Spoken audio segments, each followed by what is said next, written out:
couldn't look you in the eye. You're just like an angel. Your skin makes me cry. You float like a feather in a beautiful world. I wish I was special. You're so fucking special. But I'm a creep. I'm a weirdo. What the hell am I doing here? I don't belong here. I don't care if it hurts. I wanna have control. I want a perfect body. I want a perfect soul. I want you to notice when I'm not around. You're so fucking special. They always send me those copyright warnings, so I guess I have to pay attention to them. Hopefully I didn't notice it too late. I think we'll be all right. Anyway, welcome to everyone. I don't do drama streams that much anymore, but today will, I guess, have to be a drama stream. So,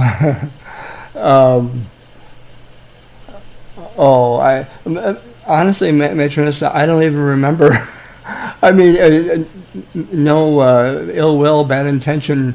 My memory is maybe not like it should be, but maybe that's the way God intends it. You know, just do what we do and not worry about it. But God bless you for saying that, and I'm so glad you're here. I haven't seen you in a very long time.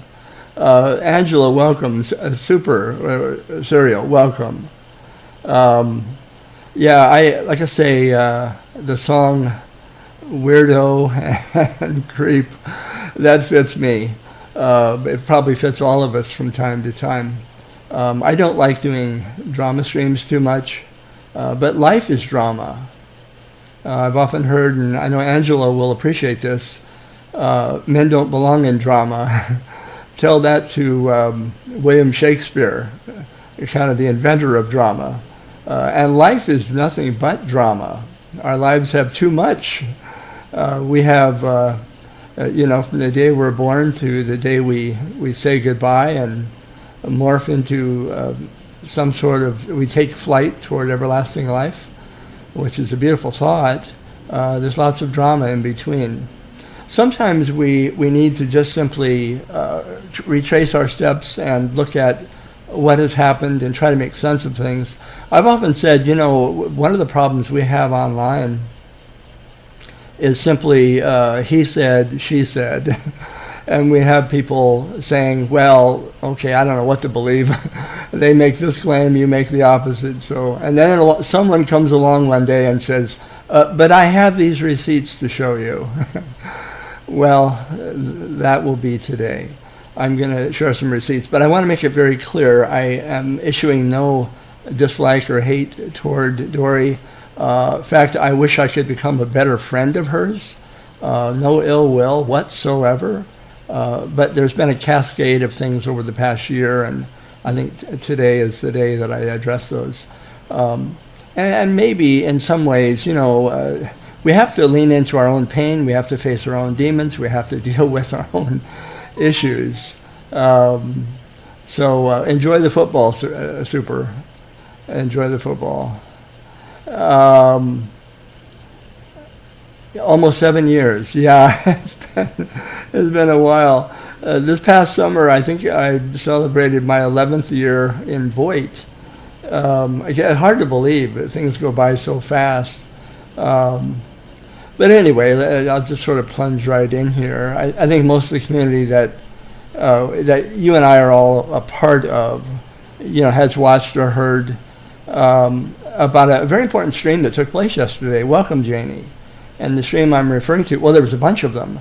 But earlier in the day, Dori did a stream, and not just a short stream. It was 6 hours long. That breaks my record. I think I maybe went live for 4 or 5 hours once, but that's a very long stream. And of course, in the midst of all of it, some pretty important things are going to be said. And I really only caught a portion of it. I probably caught the last half. But like most people, I'm going to direct my thoughts to elements and things that really just affected me personally, and having to do with some of the comments that has been made about me from Dori in the past. Some more recent, and some was yesterday, in fact, and then some over a few weeks ago, and then some that go back really to the first time I think that we were introduced, which was about a year ago. Might have been a little bit more than that. So we anxiously await the release of the Epstein files, and today we will have the release of the Stellar files, vis-a-vis Dori. Laura, welcome to you. Good to see you. Hope I haven't missed anybody. Yeah, 7 years is a long time, Metronista. It really is. I hope that you're doing well. I'm just so tickled to see you in here. It's wonderful.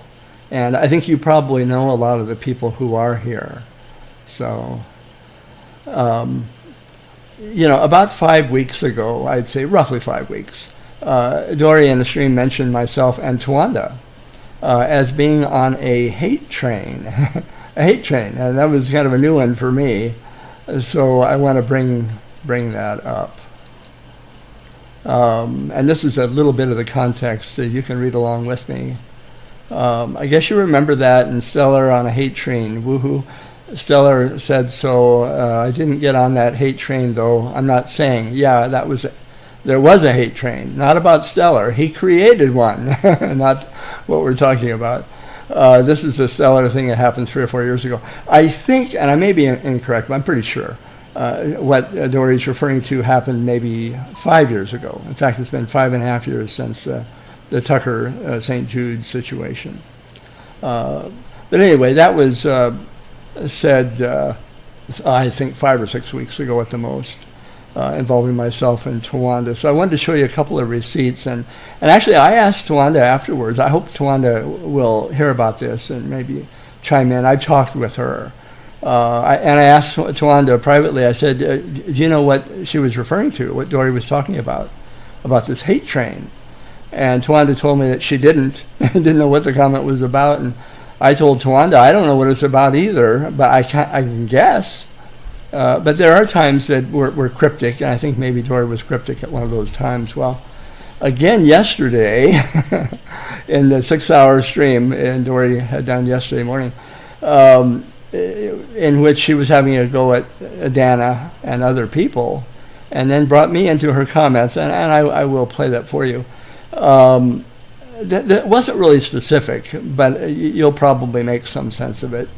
But I think it could have been deciphered a little bit. So here is how that went, just to get things started. Or let me show you that.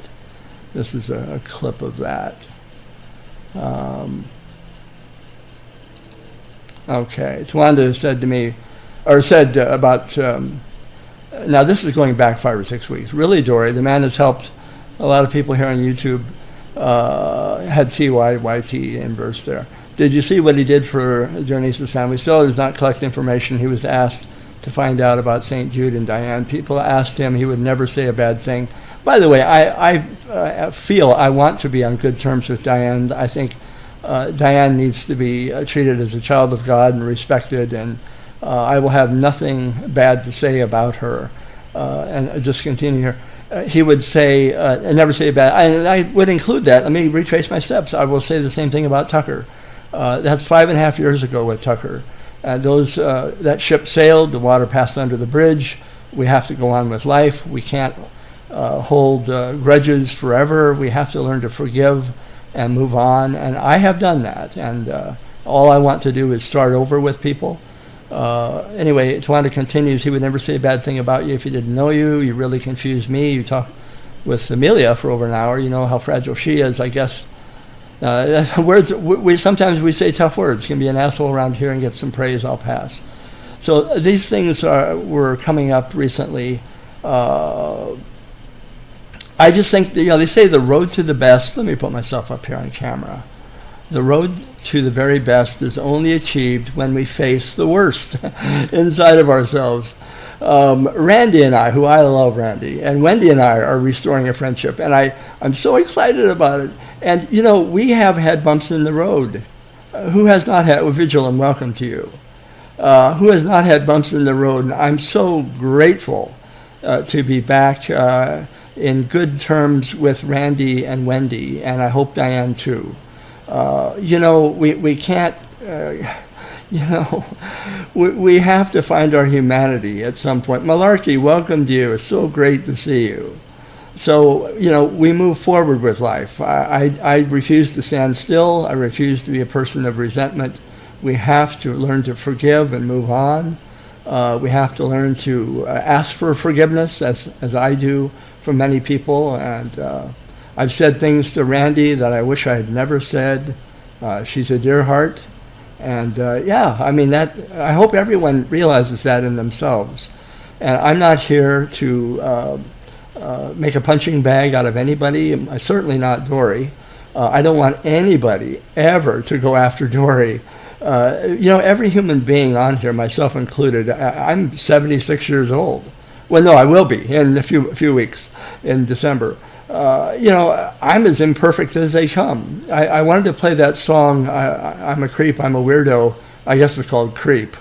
Very popular because it speaks to who we all are in a moment of honesty. So I'm glad that was played. Janie, if I didn't say hi to you, hello and welcome. You guys are all introducing yourselves to each other. Please be sure to say hello to anybody you may not know. That would be wonderful. So I just want to let the dust settle on some history between myself and Dori. And I hope that Dori will, if I try to extend a hand of friendship, she will receive that. That's up to her. She doesn't have to. Boy, I wish I could grab a glass of water. I'm getting dry. But I want to count Dori as among my friends. But in order to achieve the best, we have to look at the past and sometimes the worst in our own decisions, statements, within our own human nature. And then we get beyond it, but we don't do it by skipping that. That's a very important step. So anyway, the hate train comment was baffling to both myself and Tawanda. So my main involvement was with not Diane really so much as it was with Tucker. I had some involvement with Diane, but mainly it was just about urging transparency. My history with Tucker was what really made an impact, and I paid a big price for that. I lost good friends over that. But in the long run of things, that's why tonight or today is, I think, important. Much of that's in the past, and I believe Dori has mentioned a panel that we were both on together some years back. I honestly don't remember it. I don't know what it had to do with, but I'm not doubting it. I'm just saying I don't recall it. But I don't think I would have recalled it if there had been a bad exchange between myself and her. So I don't think there was anything negative, at least that I can say I remember at all. So I wanted to do this stream for a while. I put it off for a long time. Hi, Gladys. Welcome to you. Let's all show the utmost respect to Dori. She's a member of our community, which means she's a member of our family. Okay? And we don't have any perfect members of our family, do we? I'm certainly not perfect. I'll be the first to admit it. I probably am the worst of the bunch. So we do have an obligation to tell the truth and to try to stand up for what's true. That's what's going to happen now. And sometimes we even have to stand up for ourselves. We have to do that. Because if we don't stand up for the truth or for ourselves, probably no one else is going to do that. Once in a while they do. So I'm not going to make any personal attacks toward Dori. I'm just going to simply bring receipts to circumstances that have taken place over the course of the past year, and let them explain my view. More, I suppose, it's just trying to give you my receipts to give you my view of things. It's the best conclusion that I have to clear things up, accusations, mudslinging, whatever you want to call it. So please respect Dori and love Dori, and she deserves all the respect we can muster. And respect me a little bit too if you can. I appreciate it. So, bring receipts is one of the best ways to clearing up what we're going to be looking at here in a moment. And so I have a very short video to play for you, and I will do that right now. Well, before I do, let's see here. Just want to make sure I get everything in the right order. This is about 20 minutes. It'll go really fast, so I hope that this will make sense to you.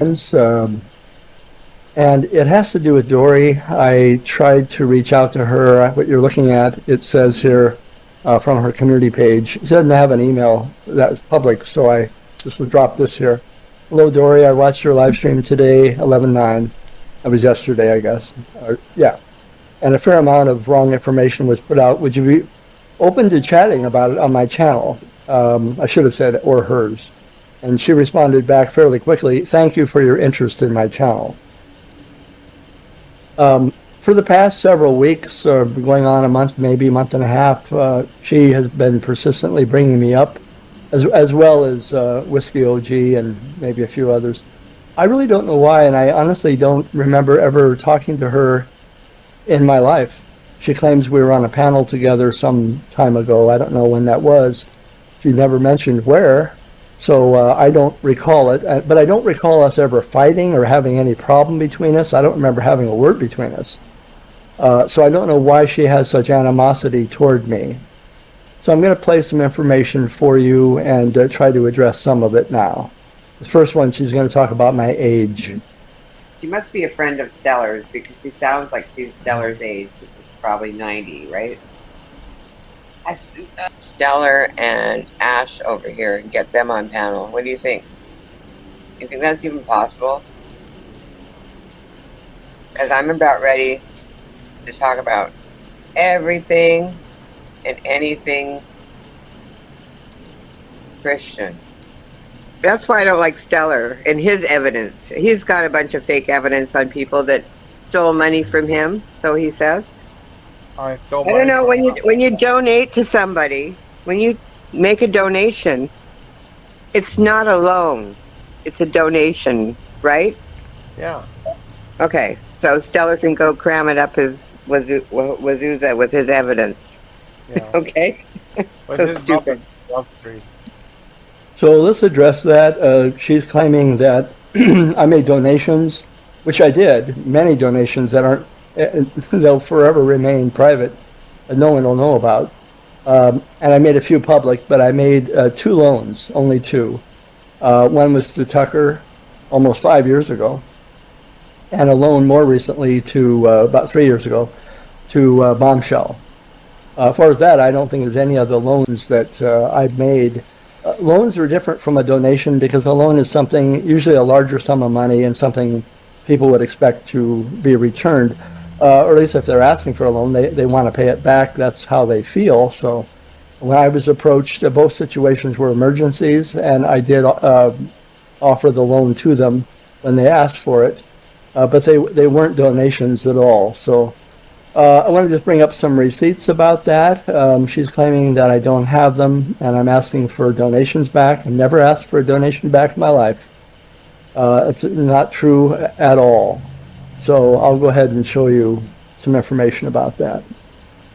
It was a large enough amount, and she herself, Bomb, said when she reached out to me that she was asking for a loan. Let's take a look at what she actually said. Okay? This was 5.5 months ago on July 4th. It's easy to remember. Can you please loan the money on PayPal? And when I get paid from YouTube, I will return it, and so forth. Clearly a loan. Okay? Just wanted to make sure that we had that straight. Nothing's been repaid since then. And I'll show you the repayment schedule that she proposed a few days. So that was having to do more recently with Bombshell. The next one I want to show you has to do with the loan, the only two loans that I have had to do with Tucker. And in this one, you'll hear Tucker admit to the loan. At that time, when that was happening, Stellar gave me $5,000 American, which would be, I don't even know what that would be, Canadian, but, and I had discussed with him that, you know, I'll buy a boat, excuse me, I'll buy a boat to have content for my channel, you know. No, Sean, it wasn't, it was a, what do you call it? It was going to be paid back monthly, but I just... As you can see, Sean, I was asking about the loan, and Tucker says, no, it was to be repaid back monthly. So I think that's pretty obvious. I could show you the repayment schedule if you'd like. Let me do that here. I have, okay, let's bring that up. This will be the repayment schedule. This is a conversation, that's Tucker's old icon image. He says here, me too, I really have to write better notes. 4 times 1,200. He was going to make 4 repayments for the loan. Would be 4,800 plus a little extra. Does that make sense? And it was back in October 11th. If that's right, I can take it up. I can up it. My eyesight's not real good. And then at the bottom is actually the 4 months that they were to be repaid back: November, December, January, and February, and a little extra for the rest of it on the final month. I think that's where we came up with that number. Well, Lord, it's still all there. Go figure. So we had a little trouble getting this to send the money to him in the first place. That's what that comment's about. So we had a schedule. That was a repayment schedule. Of course, he didn't keep it at all. And if he did, much later, I was going to send that money to pay for what he didn't do for St. Jude, the money that people donated for St. Jude that he kept for himself. I said if he ever does repay it, they probably won't, but that loan amount, I would send it to St. Jude, and I'd do it publicly to try to make up for what he kept in his fraud. Also, let's see, as far as receipts go, take a look at some other receipts I think you'll find interesting. The one you're about to see is from St. Jude, a supervisor by the name of Sean Martin. And this was the results back that we got in January of 2020. It'll be 5 years ago this January. Let's see if I can find that here. It's hard, it's pretty small. If you have to enlarge your screen, that might help.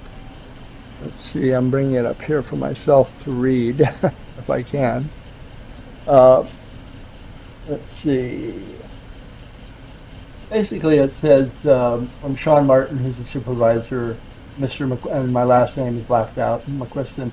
I spoke with the team that assisted with PayPal, and we were not successful. That's the key word right there, not successful. In locating the donation that you inquired about. I sent them the donation that Tucker held up. So they had all the necessary numbers on it to have the PayPal team look at, and it was a PayPal receipt. Many people send donations to St. Jude through PayPal, and it wasn't in their system, so we knew they did not get that money. And that was the one for $7,050. So that's a receipt right there, Dori. And then later on, we figured out, well, I wonder what happened with what he held up. Obviously, didn't get to St. Jude. I wonder if that PayPal receipt was even legit. Well, the next step was to contact the police department where he lives in London, Ontario, which I did. And Detective Constable Sam Page, his phone number to his desk. The police case at the very bottom is listed there. That's the case that was active at that time. And here's actually what he sent me. We spoke on the phone for quite a long time. Good morning, Joe.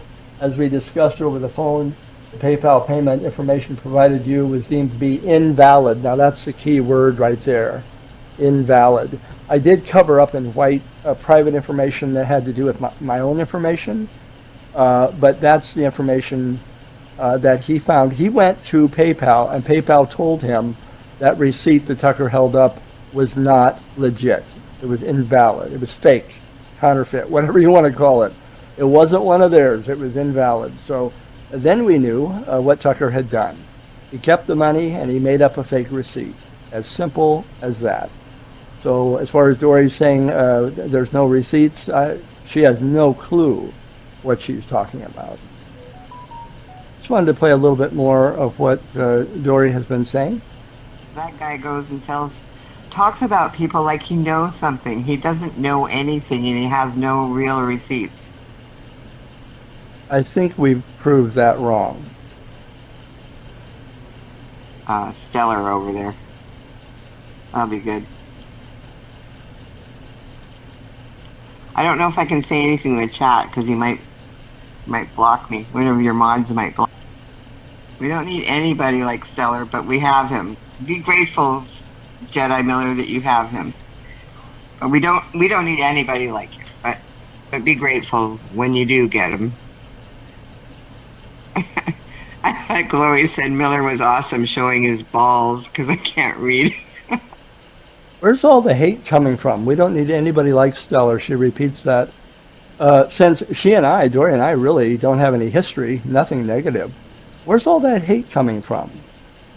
Well, I think I know where it's coming from. You know the old expression, someone poisoning the well. That's just sad that happens. 5 years after the Tucker thing.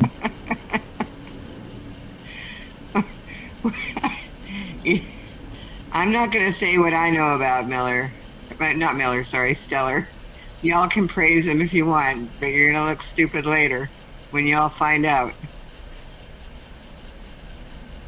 Well, I just want to make sure that the people that I've connected with recently, Phil, Scott, Evelyn, Nenya, all these wonderful folks, I don't think I need to really say anything to Dori. I don't think she's open to hearing it. But I don't want my new friends to have the wrong impression about me. That's why I'm doing this. It's talking about Stellar has no skills. If he had skills, he'd have a real job. Are you kidding me? He's older than I am. And I have more hair than he does. Why would she talk about me when I'm retired? I'll be 75 in a few weeks. Why would she be talking about me and having no skills? I put up, well, it's still up actually on my YouTube channel, information about my past. People were questioning me. One of them was Hello Starlight. Well, maybe Stellar's was the church janitor. Well, I went ahead and was very transparent. I put up, they're called pictorial directories. Most churches have them. And then they have the staff names and pictures in them. And I showed myself, a whole bunch of them. And the position I held, which was Director of Religious Education or Faith Formation, and titles that I had. I also put some of my credentials up as well. And so I'm not sure why people are always so nasty, but I just, I'm very transparent, very public, and I have nothing to hide. So what Dori's trying to suggest is completely false. Cash App Stellar. I want to visit Whiskey. And Whiskey can pay his rent without Jenny. And I've killed two birds with one stone. You're just solving the world's problems, Dori. You're solving everybody's problems. That's right. Let me go back. I think I missed just a little bit of this. Here we go. Remember? Oh, yeah, I remember, but I don't. Stellar should start sending money directly to Whiskey, not to Jenny. So that Jenny can't go and visit Whiskey. And yeah, Stellar was one of the people that helped Jenny leave. So it would be a punch in his face and everyone else that gave money to Jenny if she goes back. I asked her opinion on that, remember? Oh, yeah, I remember, but I honestly, I don't remember. Well, maybe she did behind the scenes. I don't, I don't go into it. Anyway. I don't know anything. Anyway, I have a perfect solution for Whiskey OG. Stellar should start sending money directly to Whiskey, not to Jenny. What's interesting to me is the money that I gave was done privately, so I'm not sure how this all got out. Um, I'm happy that I was able to help Misfit Jenny because she was being abused. Um, I have an email from her talking about it, and I wanted to help her get out of there and get back home. That's what she wanted to do. That's between me and Misfit Jenny. I don't know why that was made public. It was a private donation. But nonetheless, that's why that happened. As far as Dori suggesting I should be sending more money for other reasons, I think this really just reflects really badly on Dori because there's no seriousness to this woman. It's sad, very sad to me. So that Jenny can't go and visit Whiskey. And Whiskey can pay his rent without Jenny. And I've killed two birds with one stone. Just solving the world's problems, Dori. You're solving everybody's Left problems. and right. Like, Whiskey and Jenny don't have to speak to each other. Jenny doesn't have to be tempted to take that money that Stellar sends her and go visit Whiskey. Oh my God. The thought of it. And then when she gets there, she's going to ask him for more to pay the rent. Yeah. Get a job. Get a job, Whiskey. Get a job. That's, yeah, or... She does get a job. That are friends with him, like Tawanda. Or, there's Scott. You know Stellar. Go over there and tell him. Scott may not be in here still. He was going shopping. Oh, right. He might not be here. Anyway, any of you guys out there that know Stellar, because he does hang over there on Scott's channel sometimes. And Vigilum. Vigilum. How do we even got that name? He made it up. Oh. Stellar, who loaned $10,000 to Tucker and then blamed it that he stole it from him. Oh, my God. It was a lower. No, he said it was a loan, but he lower. didn't. Yeah, he always did. You can't loan people money on YouTube that they can't afford to pay Well- back. That's ridiculous.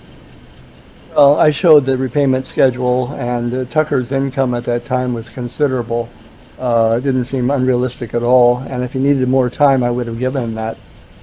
Somebody had a heart transplant and had a serious plan about restarting their life. Yeah, I'm all about that. I'd love to help somebody do that. At the time, did I know he was really a fraudulent individual? No, I did not. Yeah, it was 5,000, and I showed you all that. So I wanted you to know that Stellar was helping someone who had a heart transplant. I know the story, Tawanda. I was there for all of it, and You see how Dori doesn't want to hear of it? She doesn't want to hear anything positive that Stellar did. Oh, I know all about it. All about it. If she knew all about it, why did she throw out a $10,000 amount, which was so far off? She obviously knows nothing about it. And she doesn't realize that the heart transplant came on Father's Day of 2019. That was a good 5-6 months before any of the scandal broke about St. Jude. It was even longer than before I gave him a loan. It was months after that. So the loan is being conflated with my being angry at Tucker. Really, truth be told, I'm not angry at Tucker. I'm disappointed. I think that he's a child of God, very misguided. But what I did was try to help out someone who was restarting his life after a heart transplant. The whole scandal and who he was as a person had not yet surfaced. That was about to. But to conflate the money that went, because Canada pays for that all on its own. He didn't need any money from any help from anyone regarding his heart transplant. That was all paid for by Canada, and the heart actually that he got was from an American. But the reality is the two aren't connected at all. I just don't agree with doing something financially for someone for whatever reason, whether it's a loan or not, publicly talking about it on YouTube. I think that's... And in fact, I showed that Tucker was the one who broke that private loan that he and I had to amongst ourselves privately. He was the one who brought that out publicly. I did not. Once he did that, I was free to talk about it. The reason Tucker talked about it, he wanted to conflate the two and say Stellar's mad because I haven't paid him back the loan. No, the whole St. Jude timetable is very clear about that. In fact, I could bring up little information here. As you can see, mid-March, toward the bottom in yellow, mid-March 2020. That was 5 months. See the red arrows connecting? It was 5 months between the time I gave him the loan and when he brought it out and made it public. I never did. After he went and brought it out and made it public, which Dori doesn't know anything about because she wasn't listening, then I felt free I could respond. But the two are being conflated, had nothing to do with each other. Gross. Sorry, just me. Well, I'll tell you what. If I gave somebody money because they said they were having some surgery, and then they never had surgery and they lied, I'd be the same way. The problem is, this is where it all gets screwed up. There was no money given for surgery. Even Dori mentions at some point that it's all paid for by the Canadian government. And I showed you on the timetable. He had a surgery on Father's Day, 2019. The loan was given months after that. Months after. It had nothing to do with his surgery. But I would I go know. on There's a lot of YouTube. people that do I that, would- but I don't agree with doing that. I don't think it's fair to anyone. It's not That- fair to the subs. It's not fair to the people that are watching. They don't want to see your drama. I'm just saying. She's gonna back you up. She's not. What's weird about that, they don't want to hear your drama. This happens to be, the drama community. It's all about drama, whether it's in Boyd, the drama community, true crime, wherever we happen to be. It's always been, it's always been about drama. So, I just can't believe she said that. The biggest numbers I have ever drawn were because of the Tucker scam of St. Jude. Those were the largest numbers that I ever had. So yeah, people do want to know about that. As far as making it public, those are the very people, a lot of the women that made contributions to Tucker that was going to St. Jude that never did get there, those people had every right to know about it. That's what this was about. It was about bringing the truth out into the light of day, whether Dori wants to hear it or not. I'm gonna back you up. She ain't your friend yet. It's not going to get your money, though, is all I'm saying. You can talk about it until you're blue in the face. You still won't get your money. Go to court. That's it. And what I did was I went to, I had a criminal case. It was not a civil case. A civil case, I would have been going after that $5,000 loan. I was concerned about the money that should have gone to St. Jude, and we had all the proof that he didn't send it, which I already showed you. So the reality was this was a criminal, not a civil case. And that depends upon how the Canadian government is going to decide whether they will or they won't pursue it. Number one, the crime would have occurred in Tennessee at St. Jude Children's Research Hospital. And the criminal, it was in London, Ontario, Canada.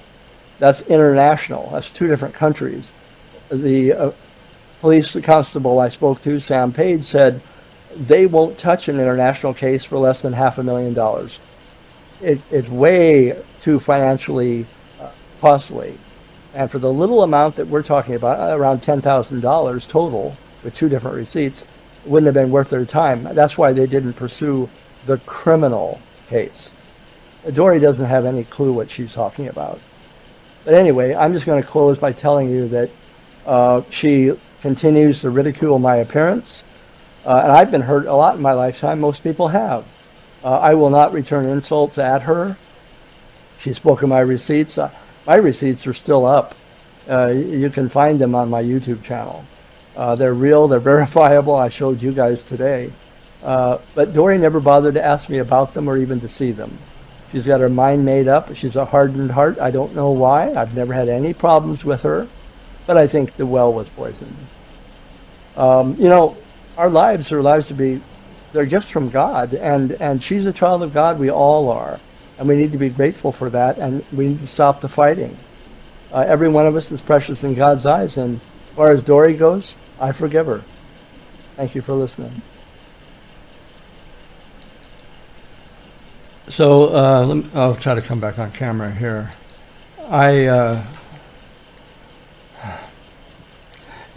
Sometimes we can't heal until all the wounds are examined and and medications put on them. We have to clean them out. We have to take care of them. And so I think that's, for me at least, that's what today is about. I would very much like to be Dori's friend. I don't know if that's ever going to be possible, but I will not launch a personal attack against her or really anybody. But what I will do is bring receipts, and that's what I've tried to do today. If I've said anything hurtful, I apologize. I don't think that's how we can heal an old wound in the community by creating a brand new wound. So that's not what I'm trying to do. But I just want to try to say that it's important for us to face our own demons. You know, that's why I started with that opening song, Demons, right?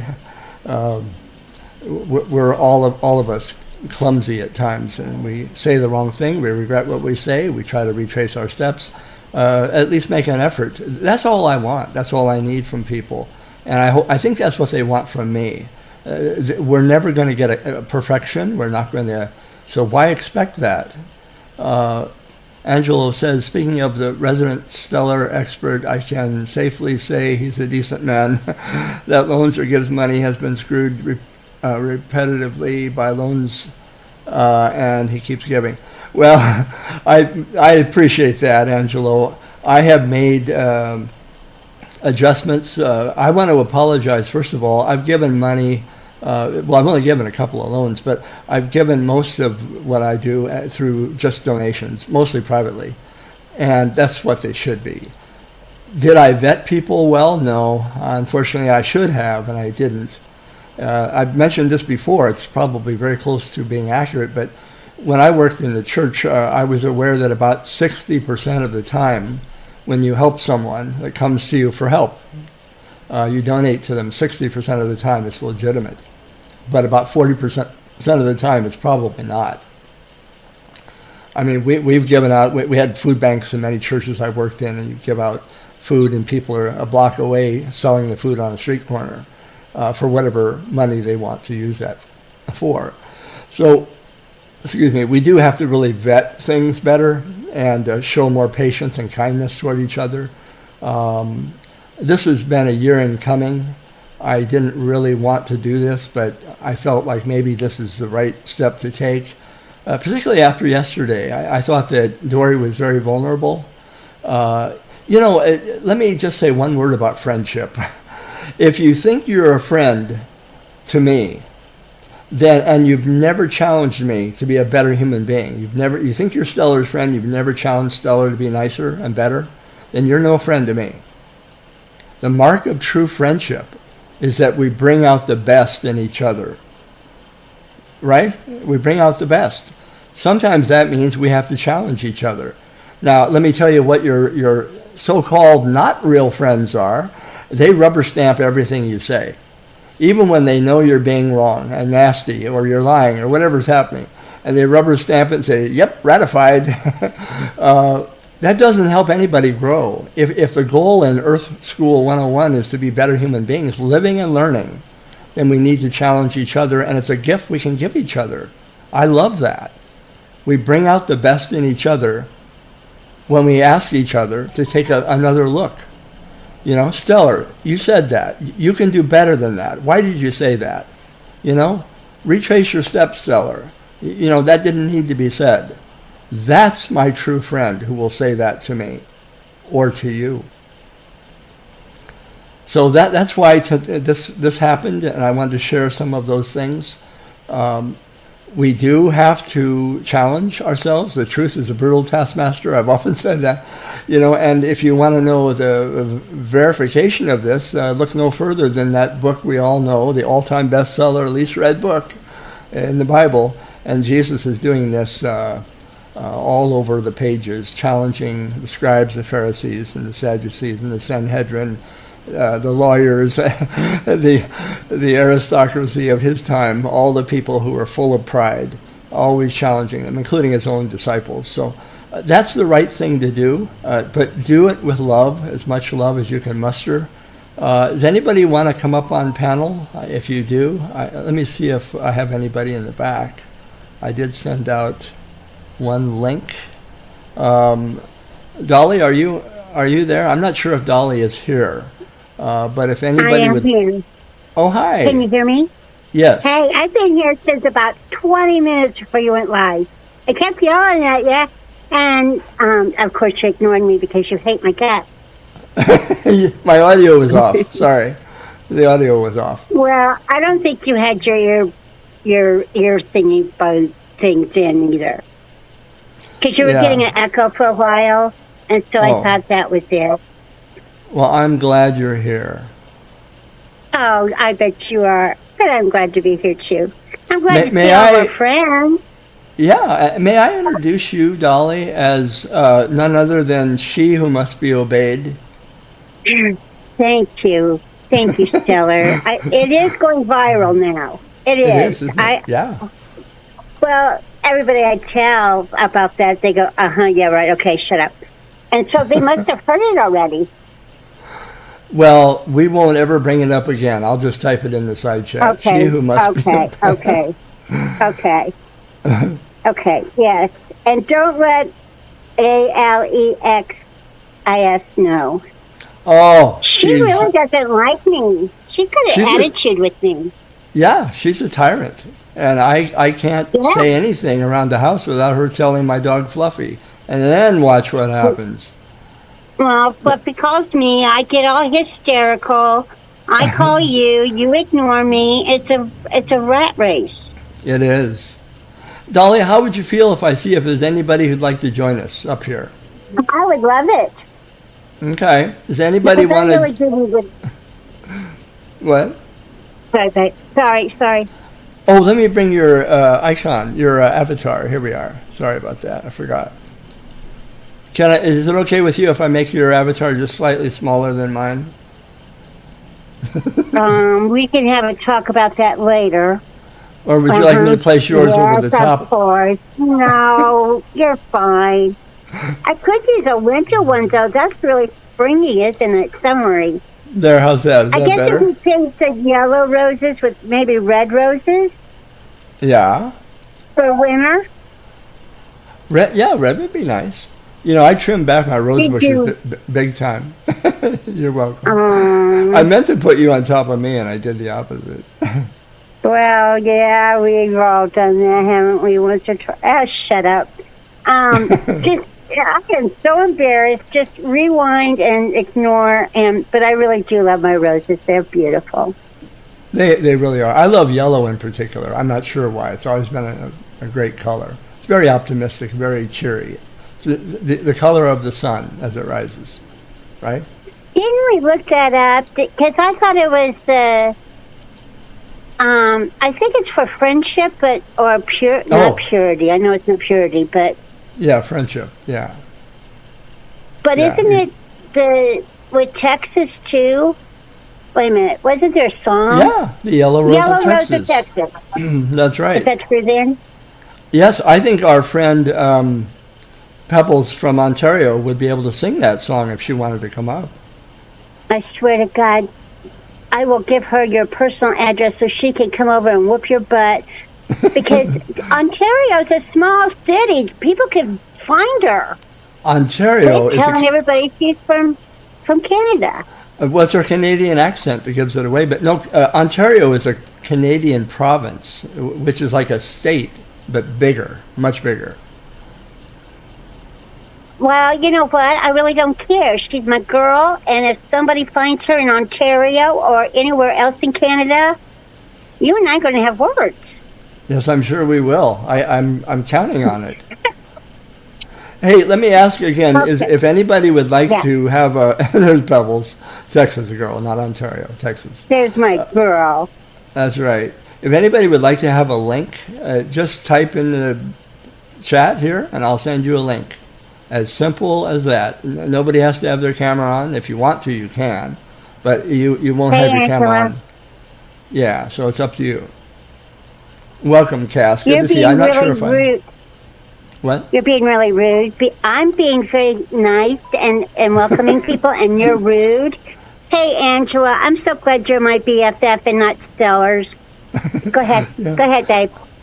I'm going to have to put together an hour-long video. No, it'll be much longer than that. To have to try to sort through this mess. Okay? You get my drift? Snowy? Melly? Snowy. Drift, like snowdrift. Like flaky. Oh! Like flaky. Oh, like snowflake. Yes. You know what? I didn't get that for like the first whole term. I didn't realize what that meant. I guess I really was a snowflake No, I really didn't know that was a bad word. I didn't know woke was a bad word.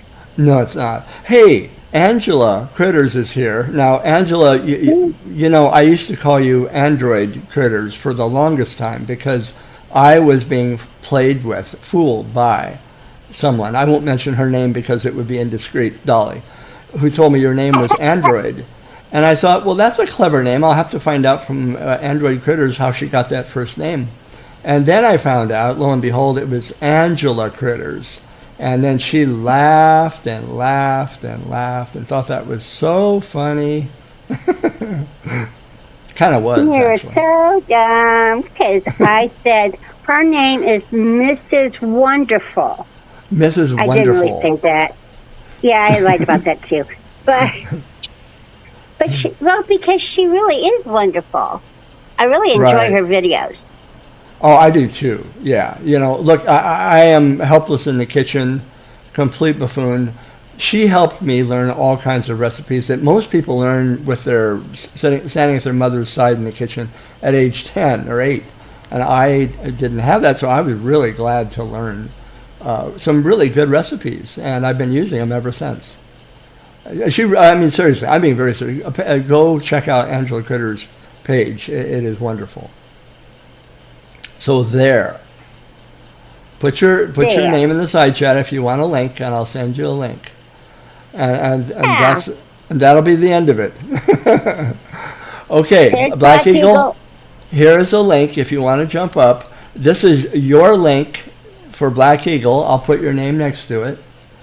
Nobody else, because in the software that I use, it's not like StreamYard's. We have to have an individual link for each person. So this is your own Black Eagle link if you choose to use it. Okay? So how's them apples?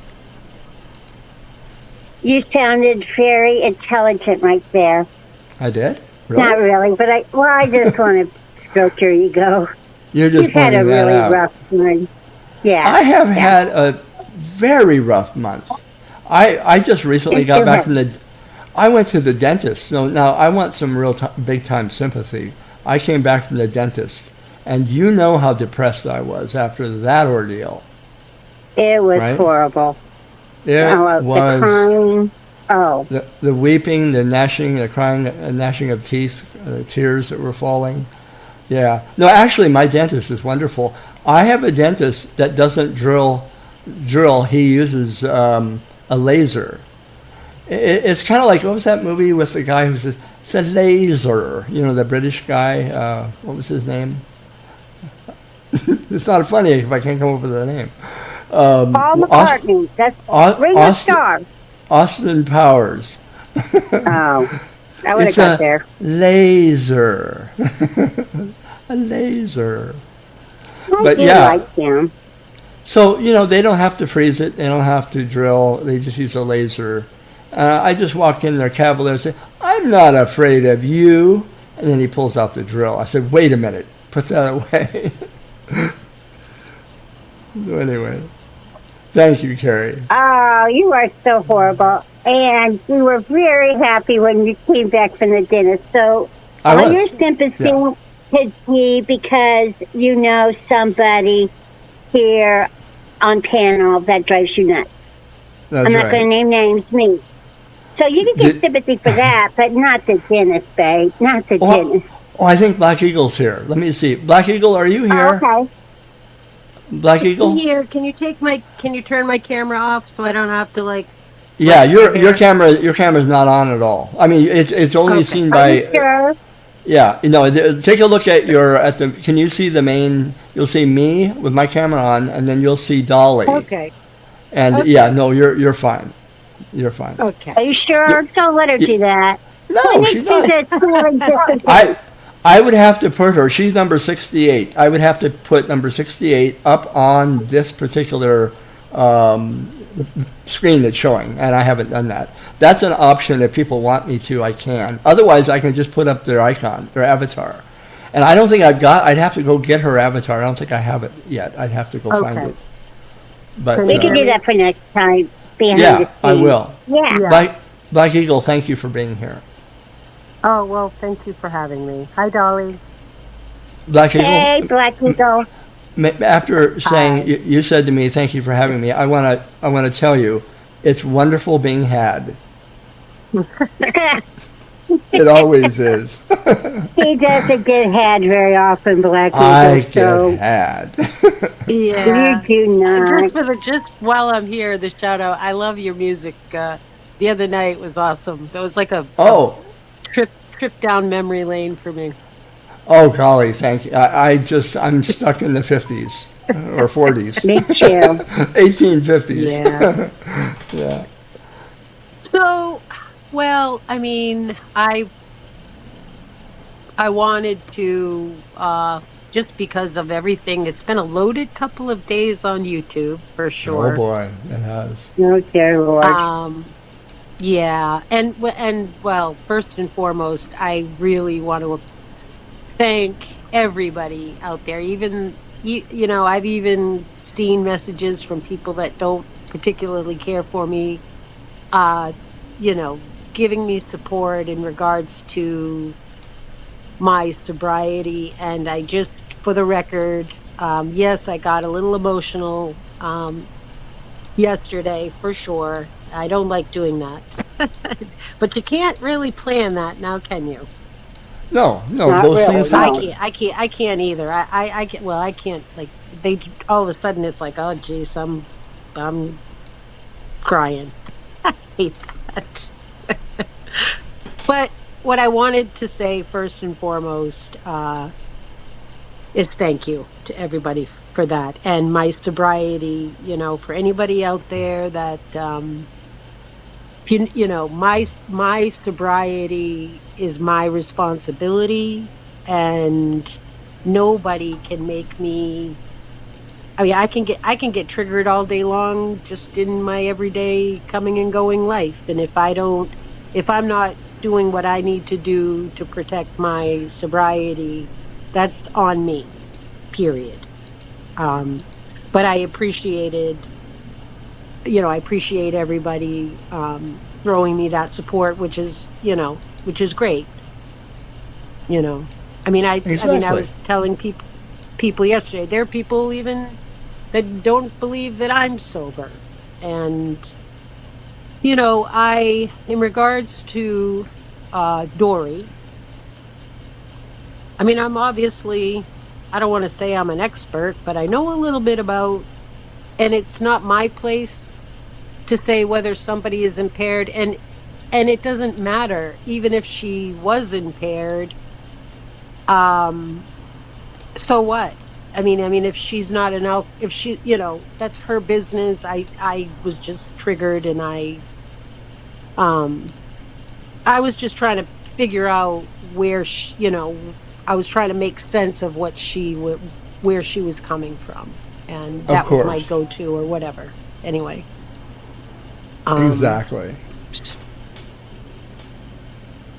so I appreciate your saying that. I really do, and I think it came out as I suspect a button emotionally pushed that you weren't aware it was about to unfold, and it, you know, how can anybody be prepared for those sorts of things?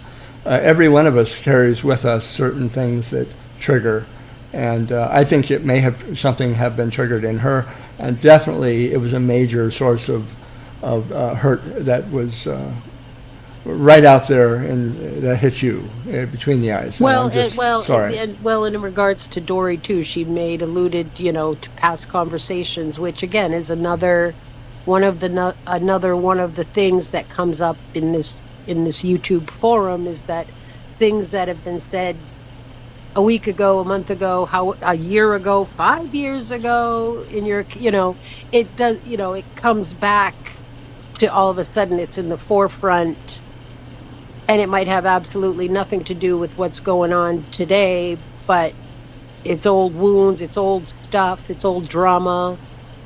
And so, everyone's just trying to piece together the puzzle, or I like to put it like more like when you smash a plate, and you can put it back together so many times, but you're never going to get it back together the way it was. Right. You might Right. step on a piece of glass here and there. Well, can I piggyback on that? Because Black Eagle, when we are the recipient of things said that wound us, and I like the expression, we're all clumsy lovers. We bruise each other with words all the time. Until we face those words, sometimes we can't recover from them, at least not fully. And so we are a talkative bunch, and I'm glad that you're here able to speak to it. And that's what I tried to do today. I think Dolly does that. As long as we, try to, I think psychologists try to say, with every word of challenge should be 7 words of comfort. So as long as we try to make sure the person that we're addressing knows that we still care, but we must. Well, and I think, Yeah. Stellar, I think that, one of the things, again, it was a 6-hour, people came and left and came back, and it was still going. And, one of the things, one of my teachers along the way said, the distance between the thought in your head coming out of your mouth is not very far. There's, to stop and think before we speak or react or whatever. And in our case, it's, the distance between the thought in our head and the tip of our fingers on a keyboard. And then you throw panels in, and oh boy. Yeah. Yeah. It's the perfect storm for problems to surface, right? I think there was something in the water or the moon or something, because, boy, that was Sure. a brutal, how many hours? It was. 72 I said hours or YouTube so? YouTube in retrograde of some sort.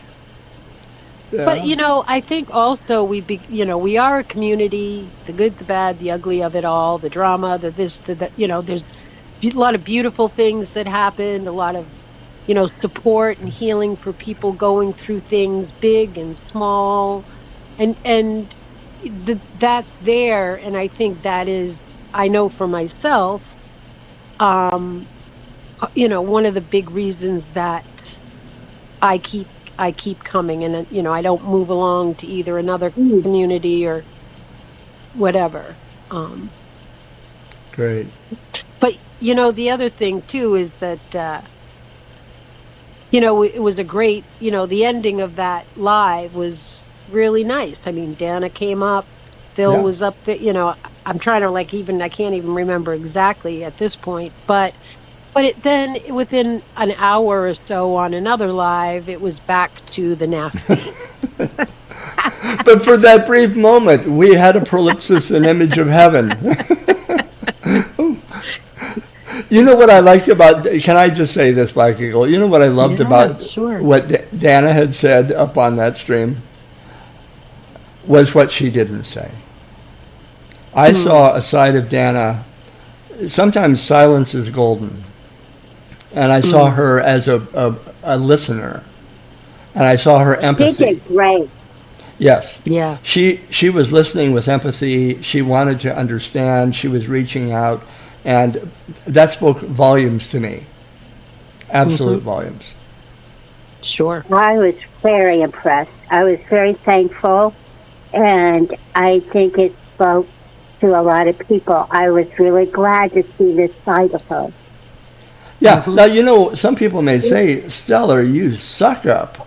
Yeah, I guess I am at times, but it's the truth. I mean every word I just said about Dana. Dana has been tough on me. And I've made a few videos. I have no reason to suck up to her. She doesn't know me from Adam, so I could say nice things about her. She doesn't know me. Well, and Go ahead. Dana has not enamored herself to the entire community, but anytime we speak, we're going to make someone probably a little bit upset. If we're not speaking, we're not being ourselves. So she comes out with things, and she is a unique individual, as we all are. And I won't take her to task here. But I just think that what we saw the other night, and I think that I probably registered with her as well. We don't, all of us, have the capacity to be friends with everyone. There will be people we just don't hit it off with. And but we also, let's try to make a good faith attempt of it at least. And well, that's what I always say. Like where are the rules that say, I missed the rule part of the rule book that says we all have to get along. Right. I mean, but also I was impressed with, I never know now to call him Scott or Jeff. You know who I'm talking about. Jeff. Yeah. Yeah, he, again, a great example of someone who, I mean, there's no secret, Dana's not his favorite person in the universe. Same thing, I saw great words from Evelyn. I saw from a few other people. Yeah.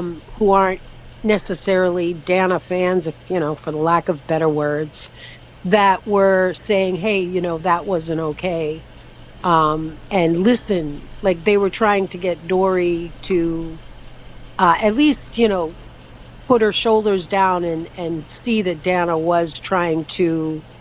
I mean, I don't know if putting myself in her position where she's had. I mean, some of it well deserved. She's been in the thick of it too. But in that moment, if there's ever a right moment to be the way that she was, it was yesterday, and I was very impressed. Yeah, same here. I think most people, in a moment of honesty, a lot of times, we're going to harbor grudges, and we get hurt, right? We get hurt. We're fragile human beings. We have emotions everywhere. And but we got to overcome that too. Once in a while, even people that we don't like do things right, and we got to give kudos sometimes when we would rather not. And and you also have to ask yourself, why are you here? Are you here to fight? If you're here just to fight, have at it. There's plenty of it available. But yeah, no shortage. But I think it's just really telling about the community. The fact, Black Eagle and Dolly, that we do fight tells me that we're not indifferent. Imagine now, if people didn't like each other to the extent where they become so indifferent that they wouldn't even bother responding. We do respond. We haven't gotten to the stage of indifference. We care about what somebody thinks about us. I care about what Dori thought of me and thinks of me. So I addressed it. And if I didn't care, I would have brushed it off. So that, I hope Dori would realize that means I have something at stake in how she perceives me. And I think that's a good thing.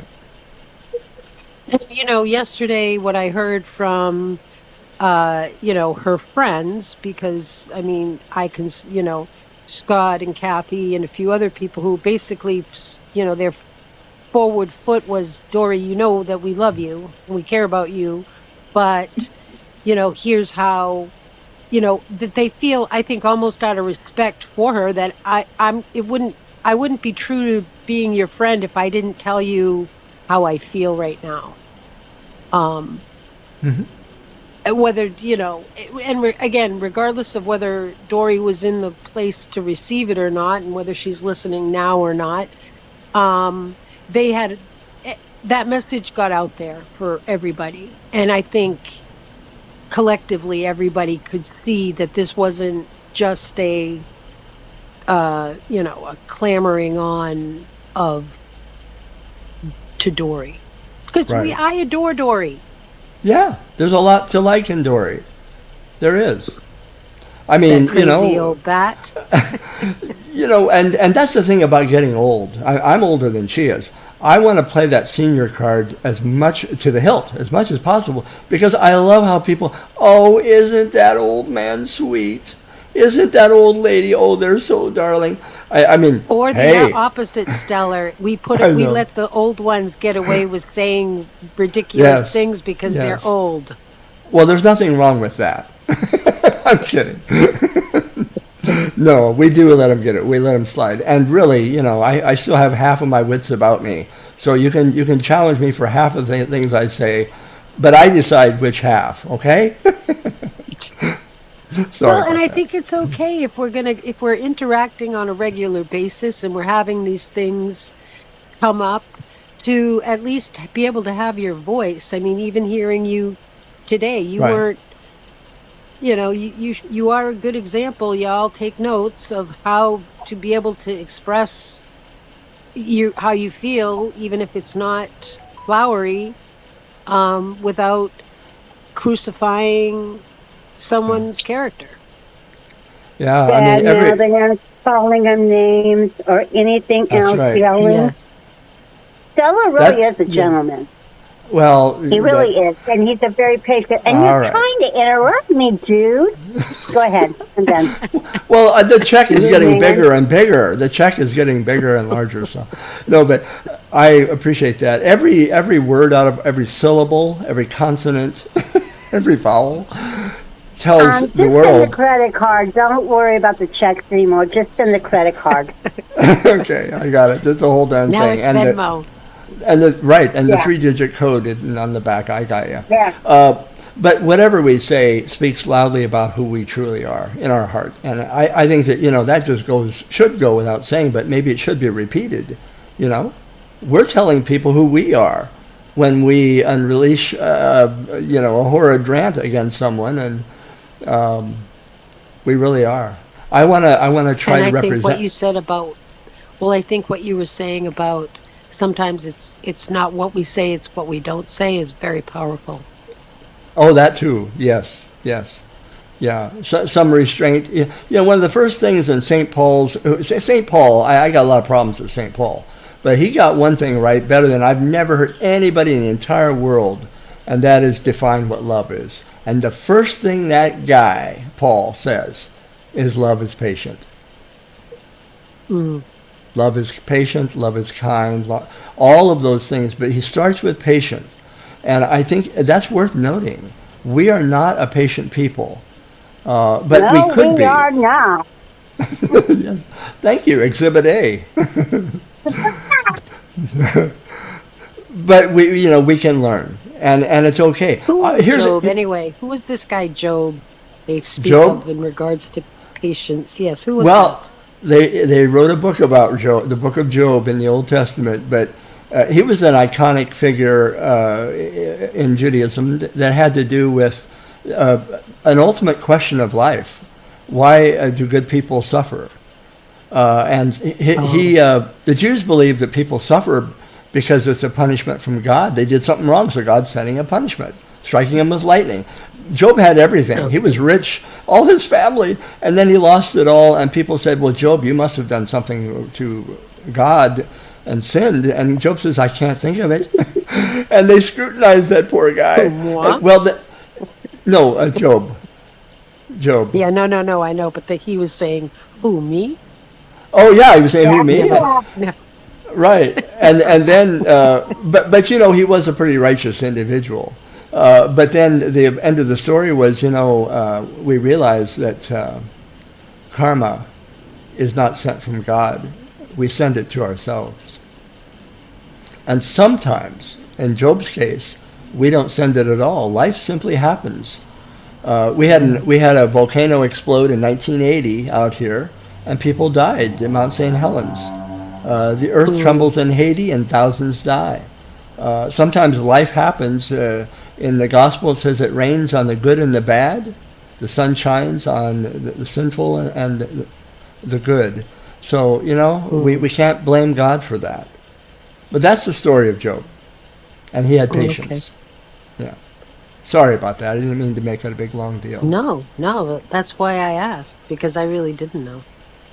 I've said it a million times, or my mom used to say it a lot. Right. Well, it's a great story for all of us. We wonder. I think we usually turn to the big guy upstairs and we say, you know, Lord, why didn't you rescue me? Why didn't you mount a rescue mission when I had this happening? Or why did you send me that? And generally, the truth is that wounds that we have are self-inflicted or inflicted by others. One of the biggest things, Stellar, that I've had to work on that wasn't even in recovery, that was taught to me was, just because your guns are loaded doesn't mean you have to shoot them. That's right. That's right. I love that. I love that. My favorite is just because you're invited to a fight, it doesn't mean that you're obligated to attend. That's my favorite. That's right. One. Yeah. Or what if they gave a war and nobody showed up? Ooh, yeah. That's the thing is, I have to not show up and I have to not attend because although I want to be nice, I'm not. And although I would like to say good things, I can't because I have no filter. I am so horrible. Every mood I'm in, every thought I have, you can read on my face or hear in my voice. And I don't want to be rude, but dang, I just have to stay away or I say things without thinking. And then I regret it later. Well, Dolly? Then you perfect that, Dolly, because I've never heard you say, and I'm not just blowing smoke up your ass, Dolly, but I've never heard you say one nasty, unkind thing to anybody since I've known you on YouTube. Welcome to Dana a little bit. I'm really glad to see you. Oh, hey, Dana. I can't see chat, but... yes, she just came in. Just came in.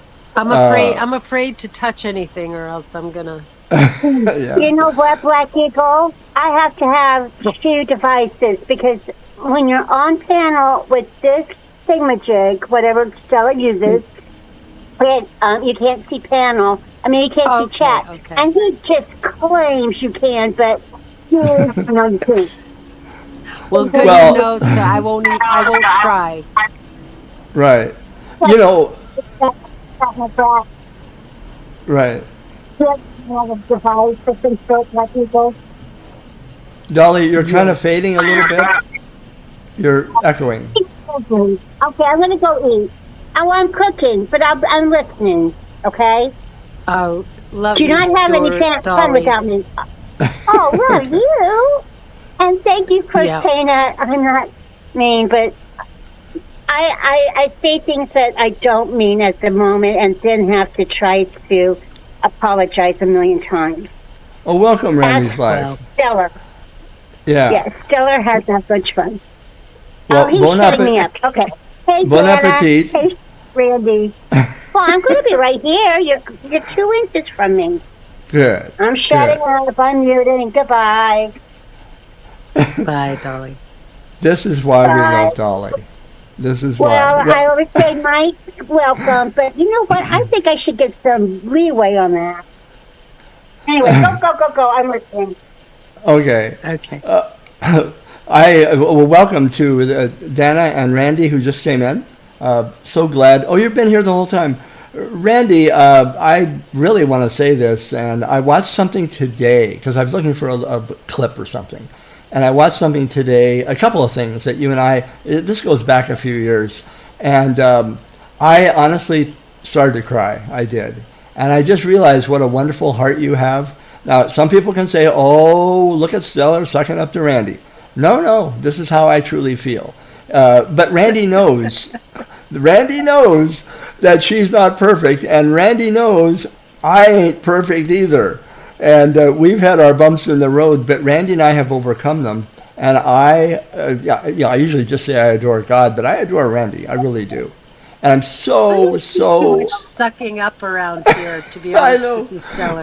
But the difference between sucking up and truth-telling is that I'm telling the truth right now. And it may look like sucking up, but it's actually coming right out of my heart. It really is. Well, I meant so sort of in general in the community, yeah. Yeah. Well, no, the thing of it is, Exhibit A, the human being, Randy, Wendy, Diane, Stellar, Dana, whoever it may be. We're all human. All I expect from people, you know what I expect is one thing, Black Eagle. What? I expect that What? people will try. I don't expect perfect people. No way. And you know why I don't? It's because I am so far from perfect. It's unbelievable. Even my dog Fluffy next to me is imperfect. But, you know, if we can get past, you got to be nice to me and you better be perfectly nice, no way that's going to ever happen.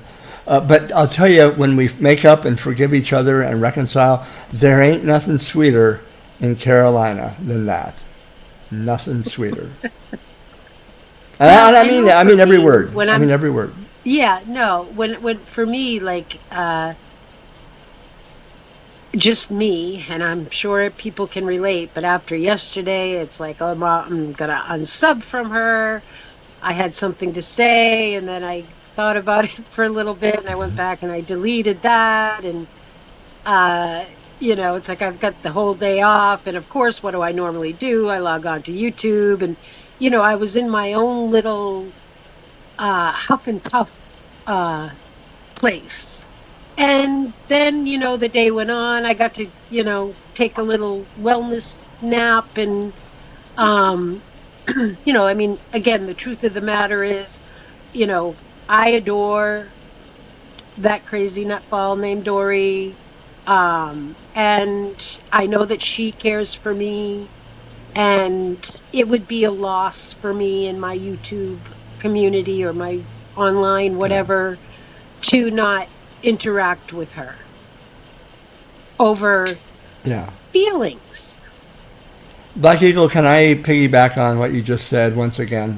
Sure. I think there is no human being on this earth that will be absolutely satisfied with one thing, and that they be respected and loved. I think that's what Dori wants, that's what Stellar wants, and that's what Black Eagle wants. If we can simply be respected and loved, that's good enough. I hope. Maybe I'm wrong. Let me ask, does anybody else want to come up on panel? No arm twisting, but you're invited to. I have to send you an individual link, because this is not like StreamYards. I use this other software, and you get your own separate link. Your camera won't be on. I mean, if you leave it on, that's fine, but it won't be showing. So if you want it to be, that's up to you. But I have to set a bunch of stuff up for that. You'll be like Black Eagle. I also would like to post to the community the whole concept, if it's a reality or if it can happen, as far as what does resolution mean in our community. I like that. Is it possible? How do we have these engagements and then move forward? So I'm just throwing out some abstract, nothing concrete around that thought. You know what? Resolution. I think it should be done privately myself. I just think it on channel is not the best Ideally. thing. But that's that's my opinion. Nobody else's, but that's what I think. I think Dolly's onto something. When we try to reconcile privately, the ego is not involved. There's not a big community watching. But I'm gonna just throw something out about what you're saying about resolution. Randy used to have kind of like a resolution night, and I remember Dolly. Let me put you on mute here. I'm getting some feedback from Dolly. What Randy used to do, and Randy, correct me if I'm wrong, but I think you used to say if two people were having a problem amongst themselves, you would have them up on panel, and you would say to them before anything started, because they're ready to go at it, you would say to them, so-and-so, tell me one good thing you like about Mrs. X. Yeah. And then they would come up with something, and they'd say, now, Mrs. Y, tell me something good about this person. And they'd have to think about it and come up with, that is genius, that is creative, and that is beautiful. We have to start what will bring us ultimately together. And that's what she did.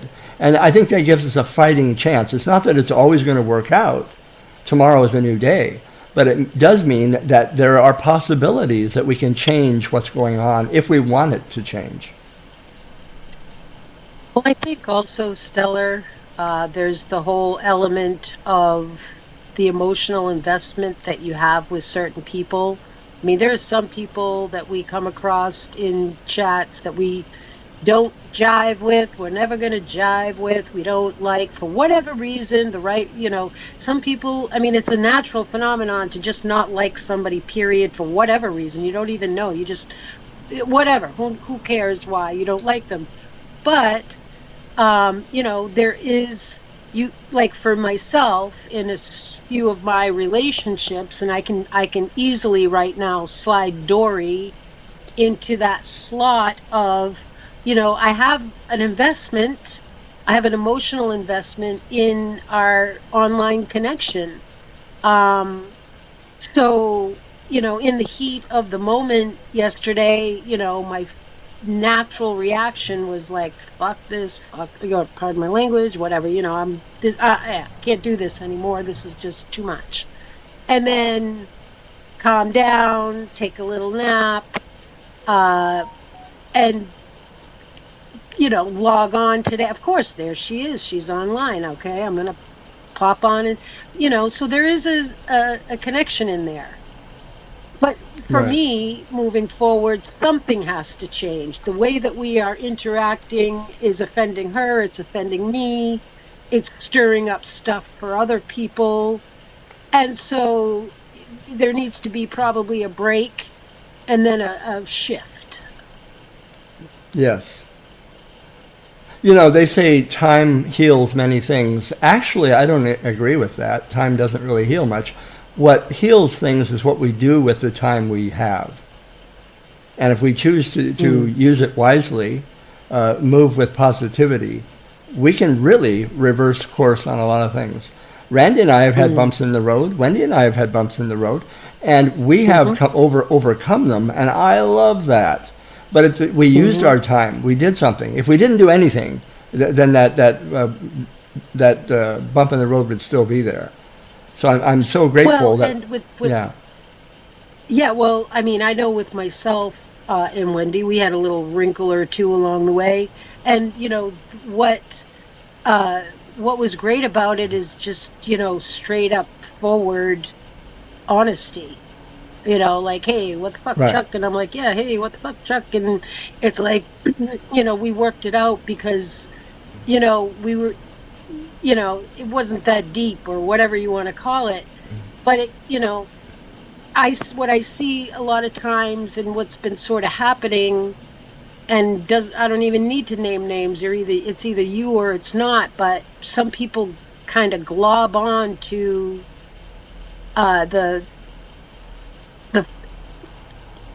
gosh, I don't know why, Stellar, I want to curb my language around you, but you do know that I work on a lobster wharf, right? Let it fly, Black Eagle. Take flight with your language. Well, I'm stifling myself here trying to not swear. The fuckery, so some people, that's what they want. That's what they're looking for. That's why they're here. Can I tell you why you should never mince your words around me? Can I tell you a short story? Sure. All right. It's a joke. Here it is. Okay. A little Don't tell me it's a joke. a little 10-year-old boy goes up to the Dairy Queen and he wants some ice cream. So he goes up to the window and says to the lady at the window, "Hi, I'd like some chocolate ice cream." And the lady says, "Okay, I'll get you some." And she turns around, but she comes back with a sad look and says, "Oh, I'm sorry, we just ran out. Can I get you something else?" And he says, "No, I want chocolate ice cream." And he started to pound his hand on the counter. And she said, "Well, look, I'm sorry. If you come back tomorrow, we'll have chocolate. Can I get you something else?" "No," he said, "I want my chocolate ice cream, and I want it now." And so he was belligerent, and she was getting a little tired. So she said, "I'll tell you what."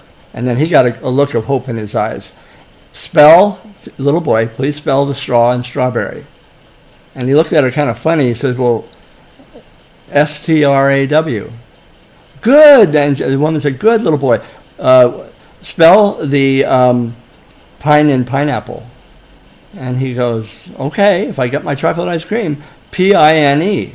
And she said, "Perfect. Now the last one, spell the fuck in chocolate." And he thought for a minute, And he said to the woman, but there ain't no fucking chocolate. And she said, that's what I've been trying to tell you. There ain't no fucking chocolate ice cream. So you can say fuck up here if you like, as long as it's in with class. I do try, but that's a good one. That's cute. I wasn't expecting it to be as cute. Not that I'm saying you sometimes have bad jokes, Stellar. Me, but I that know. was good. Yeah, I know. So Dan is. All these people are in chat. Nobody's coming up. Yeah, Randy's going to jump up later, I think, when she reboots. Oh, good, and good. if Dana, I don't know if you're saying if Dana wants a link, I'll send one to her. I mean, if Dori were here, then wouldn't that be great? But I don't need to be up here for everything. Well, here, let me drop one for This Randy. is awesome. Yeah, it is. Randy, this is your link. I'm dropping it right now. If anybody else, I don't know if Dana or if Dori comes in, I don't care who, anybody can have a link to come up here. And especially everyone knows the hourglass, the sands in the hourglass are almost run out for Black Eagle. Yep. She's almost done up here. No, I'm kidding. What is it when you're in the relay? I'm ready to pass the baton. I'm ready to pass the baton. No, I'm just kidding. You stay up here. I don't want to leave you up here alone until. No. Welcome, Jeff. Yeah, because Good. I mean, it's I'm like. Yeah, I'm just. I don't want to keep hanging on yesterday. It's not healthy. But of course, I don't know if anybody else can relate. I've gone back and watched it. You're getting your views in today, Dori. I'm like, wow, she's got 400 views on this video. I'm probably like 396 of them. No. Hey, shall I make a drawing of a black eagle? How do you make a drawing of an eagle? This is probably not going to be a very good one. Okay? This will be my black eagle. I'm putting some feet on it. And here's some wings. Looks like a penguin. A black and an penguin. eye. It does look like a... Well, put another wing on there, Stellar. All right, I'm not sure how to even do that. So I'll put some wings on here. Oh, I thought you already did. Oh, that was my head? That's your head leaning. leaning... A funky chicken. You are. Yeah, you're looking down at your young, all of us. Okay, just put an X through it. The eagle formerly known as... I will move the X through it there. How's that? Good. Anyway, I guess I'm saying thank you, Oh, hold on, Randy's here. Sorry, go ahead, Black Eagle. Well, I'm going to let you and Randy chit-chat. I'm going to mosey. Thank you can you boot me though, Stellar? It will be a pleasure to boot you. Yes, Randy, hi. Okay. We're going to boot Black Eagle's ass off here right now. And I just want to tell her that, I just admire you. After yesterday, it was so great, and I admire you. I appreciate that. Means a lot. Yeah. Thank you. Yeah. It was. All right, Stellar. She's gone. She's gone. She gone. She gone. Welcome, Randy. Love to have you here. Oh, good to be here. I was just listening, and I don't know why I came on panel. I just thought I would for a minute. I'm glad you did. I'm happy. You and I haven't talked for so long, and I know we've talked in other avenues and places, and it's always a delight. I love catching up with you and see how you're doing. Yeah, we've been planning a phone call forever, but haven't done it yet. We'll do it. Yeah. It's you and I. You'll enjoy the conversation with the topic. I promise you. Yeah, I think I will. It's an important one. Yeah. So yeah. Dolly's a sweetheart. Dolly is, isn't she? Yeah. You know why I know she's a sweetheart, Randy? Yeah, I'll tell you why I know she is. Last week, 10 times alone, she told me, Stellar, I'm a sweetheart. And I said, I know you're a sweetheart. She said, don't forget it. And I said, I won't. So she is a sweetheart. I'm bad. Oh, Dolly is muted, by the way. Oh, she's back. She should be okay. Dolly, your audio is on, so if you You muted me, you stupid old man. you stupid old man. Yeah. Well, you're right on two of the three counts. Stupid and old. Man, who knows? Okay. All right. Hey, Randy, I don't think I've ever spoke to you before. Did we have messages on Facebook? Yes, but just in writing and stuff. I don't think I've ever said a word to you like verbally, and I really love this. This is great. Yeah, no, yeah. No, we haven't spoken. You know who I am. You may not even know who I am. Dolly! You are. Because I'm we Dolly. spoke on, yeah, we spoke on, I mean, just messaged on Facebook some. And Yeah. Oh, I'm in chat every now and then. Nobody knows me there, but I still say hi. Oh wait, I And gotta. I really feel. Go ahead, babe. No. Go ahead, please. I'm sorry. Oh, no. I don't have Wait, Randy's avatar, wait. but I'm gonna Tell put her. her name. What? Silence. Hush for 1 second. 1 second. 1 second. Randy, Stiller will never tell you this because he's a man. But I have to thank you because if it wasn't for you, I wouldn't have met Stiller. Yeah, that's true. That is true. Yeah, no, I it's a didn't know good thing, that. Randy. It's a good thing. No, I Yeah. think Well, it is a I'll good tell you the thing, long yeah. story someday, but it's a good story. Okay. You know, Randy, what Dolly should do, Randy, is send me something like chocolate at least for having done that. Agree. Well, some yellow roses. Those are my favorite. When I heard y'all talking about yellow roses, oh, they're so beautiful. Oh, they're Oh, they beautiful, are. aren't They they? are. Yeah. Okay, now I'm going to hush because I want you all to talk and take care of your business and everything. But I just wanted to say hi to Randy, and I knew Stella wasn't going to let me because he's embarrassed. That's what he is. He's embarrassed. No. Wait a minute. No, you're jealous. You're jealous of me. You only use me for, is it clout? I think. Clout. Yeah, I would say that would be the majority opinion of YouTubers would say it's clout. Yeah, that would be it. Okay. You're just jealous of me. Now, you two talk and I'll listen. Bye, Randy. No, don't say, you don't have to say bye, Shirley. You just go. Oh, I'm just going to be quiet. I'm here. I'll jump him for you, Randy. I'll jump him for you. I'm comfortable And with do you it for saying free for goodbye. everybody else. No, I'm going to now. Dolly, Now I am. Bye.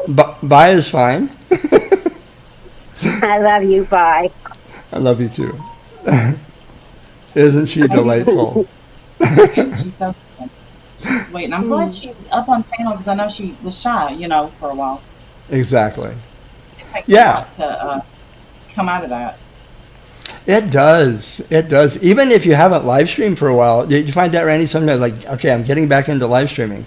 And you kind of have to push yourself a little bit. Absolutely. You know. Yeah. It's, people think it's just easy to flip it on, but it's not. That's And you have right. to be in the right mood too, because if you're not in the right mood, like, I let myself get mad yesterday, and I hated that that I did that. I went live mad, and anyway, it just happens. Right. Well, yesterday was a day to remember in infamy on YouTube. I mean, it was quite amazing. I think, good and bad, that's what one would expect, but I always feel good when people can get out how they actually feel. Sometimes we do it with, a big long sword. I say, yeah, let's bury the hatchet. Sometimes the hatchet's in the neck. Exactly, yeah. Right? But yesterday was one for the books, and I just think that the first step to a resolution, reconciliation, or anything really has to do with people have to talk. And you used to do that. Remember? I mean, obviously you remember. You bring people up and you say, hey, before we start fighting, say something good about each other. And would you mind talking about that, about what value there was in starting off that way? Well, it's really hard. After you say something nice about somebody, that brings back the good memories, and then it's hard to fight after that. It's hard to argue, and people, I've always thought people are usually, they want to be good, and that's just how, And I know we all lose ourselves on here, and sometimes we need to be reminded who we are, or who we were, or who we, Right. That is so, isn't it a wake up call when you play back something you said and you go, oh my God, I said that. Oh no. And it's Oh like, yeah, why did I say that? I was saying to you, or I don't know if you heard me, but earlier I said I was listening to some old videos and one that you had done, and I was you brought me to tears, literally, and your heart was just so big, and I felt so grateful. And then I started thinking about, I really feel bad about some of the stupid things I said about my friend Randy. And that's the first thing that popped into my head and my heart was, if I could have a redo over, I would.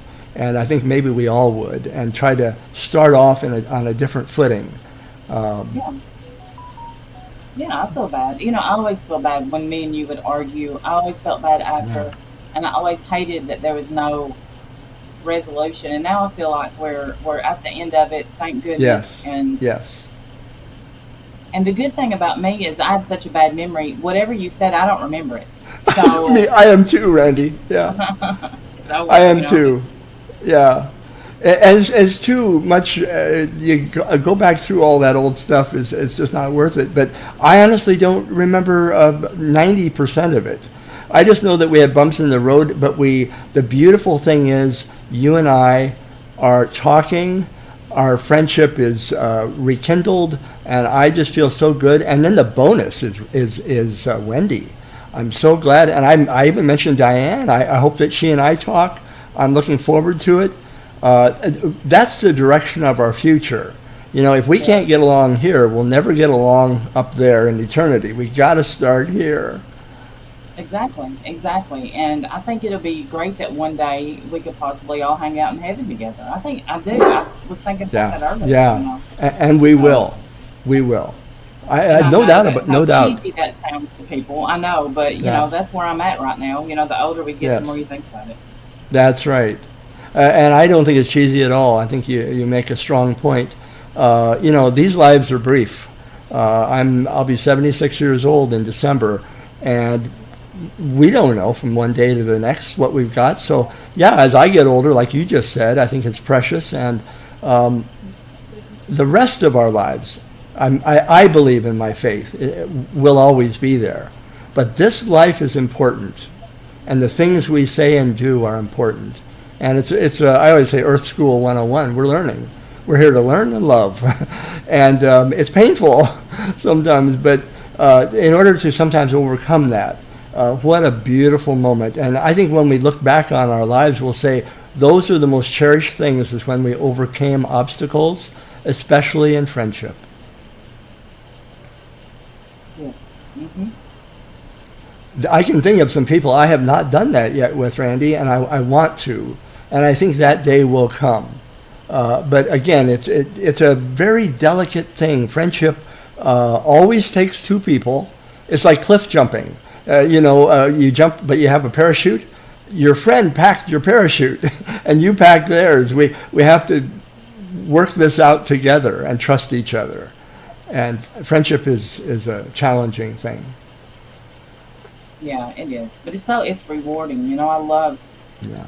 I don't know. I love being a friend with somebody when they do something, they're happy for me, or I'm happy for them, and we encourage each other. And that's a friendships I like. I don't like well, I mean, people think I love to argue and fight. I don't, but I stand up for what I believe in. And, Absolutely.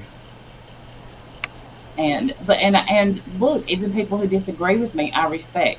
I don't care if you don't agree with my, let's say, religion views or political views. I can love you no matter what. It doesn't matter to me. Yeah, that's beautiful.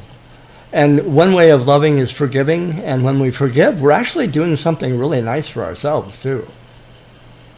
Yes. Yeah, it takes a big, huge weight off. Oh God, Um, yes.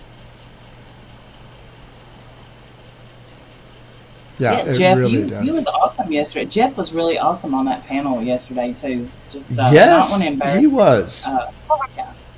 Yeah. With KCL, do you remember that part? I mean, Yeah. he was on several, but I was really, really impressed with how he handled the KCL situation. I think Phil had gone live, and just took a lot of time and a lot of effort, and it was not many people could have done what he did. That was really well done. Well, I didn't see. I saw half so far of Phil's live. I haven't Right. finished it yet, but I did. I watched. I was there in Dory's, and it right now. My emotion is high with, and I mean, I don't want to. I'm not here to argue. My emotion is high with Dana, and I don't know how. I'm sure I'll get over that hump, but I'm not there. I'm not there Of yet. course, yeah. And it wouldn't be real if you were there. You'll be there and you'll know it. And that takes time. It takes a lot of energy and time. That's normal. That's normal. Well, I think it is. I think Yeah. what the acknowledgement of Dory's grandchildren and the dismissal of mine, it's just not something I'm going to let go, that I can just Yeah. let go of. But Yeah. it is what it is. No, I'm I glad couldn't that, either. yeah, I'm glad that Dory got that, though. I am, because I could hear the pain. Yeah. Yeah. You're welcome. That's, the distinction between being disagreeable and being a bigot is very different. They're miles apart. Yes. Black Eagle was up here and said, Stellar, I feel like I shouldn't use the word fuck. Then I told a joke about fuck. I But heard the it, reality, Taylor, and please stop saying that word. I know I shouldn't be doing it. I'm sorry. But in the right context, and by the way, a priest told me that joke. But I forgot now where I was, but I think it's something that we can overcome, but it just takes a great deal of focus, and the timing. Timing is everything. Like timing a joke, timing a friendship. And it's always going to depend upon mutuality. Two people are going to have to want it, or it won't happen. And it Well, doesn't can I have put to my happen. Yes. Oh, I just gonna put my 2 cents worth in. But I actually agree with Stellar, and I hope I don't faint. If I do, my alarm will go off, so don't be worried. 911 will be here soon. But I agree with Stella that it depends on the 2 people, or the 3 people, or the group of people. If they want to listen and learn and forgive and forget, or it's not going to work. And I don't care what you say or how long you say it. Unfortunately, that's just how it is. Good point. I'm Thank done. you. You're Yeah, welcome. I agree with that 100%. We don't all have to be friends. You don't. No. That's the thing. You can dislike people. You don't hate them, because I don't hate. There's no one on here I hate. I don't think there's anybody in the world that I hate. There's people I dislike, and I don't have to like everybody, and they don't have to like me. That's right. That is right. That is right. One thing about liking and loving, I remember there's a little story about a little boy and a little girl who went to school in first grade, and the parents asked the little girl, "Did you make any friends today?" And she said, "Yeah, I met a boy," and they said to her, "Are you in love?" And the little girl said, she kind of laughed and said, "No, I'm in like." She's in like with a little boy, and what a great comeback. And I think that we can like each other, but we won't be able to love everyone at the same time, because we're all in different places, So that's okay. Yeah. Yeah, I don't see it as a bad thing. That I mean, it takes all kinds for the world to go around. Yeah. Yeah. And that makes it, thank goodness, because wouldn't it be a terrible world if we all wore red shirts and drove blue cars and we all echoed the same thoughts? We're diverse because it helps us become better people. And that's okay with me. Me too. Me too. All right. Well, I'll hop down and somebody else can come up. And thanks for letting me up. Oh, Randy, you're always welcome. I hope you please. So always drop in when you can. I know you've got a lot going on over there. I'm just one of these old retired fuddy-duddies that's hanging around hoping somebody will pay attention to me. But thank you so much. Say hi to Jim. I will. Yeah. I'll talk to you soon. Thank you. Okay. Bye, Randy. Bye. Okay. The sands of the hourglass just emptied out on Randy. she stepped down. Expression. I know it's awful. I hate that expression. It is. Don't say it anymore. You said it last night in chat, and I almost came through the phone because it's just bad karma. Don't say shit like that. I'm sorry to correct you in public. I should have done that in private, but I would have forgot. But may I add to that? Thank you for those wise words, O wise one. She who must be obeyed. Okay.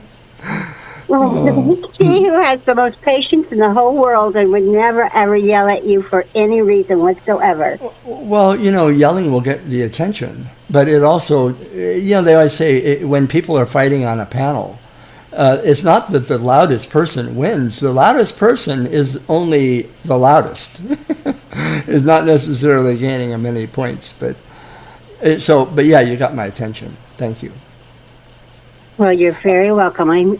I kind of like you a little bit. Well, that's good. That's more than yesterday. I'll live with that. Yeah. Thank you. Yeah. Should we see if smidge yesterday? Just a smidge. Yeah. Should we see if there's any other smidges out there that would maybe it'd be interested in coming up on the panel? All right. Absolutely. Absolutely. If there's anybody who'd like to come up on panel, just let me know, and then I will send you a link. And I'm kind of looking at I'm not as pay attention directed at the side chat as I should be. So I apologize if I've missed anything.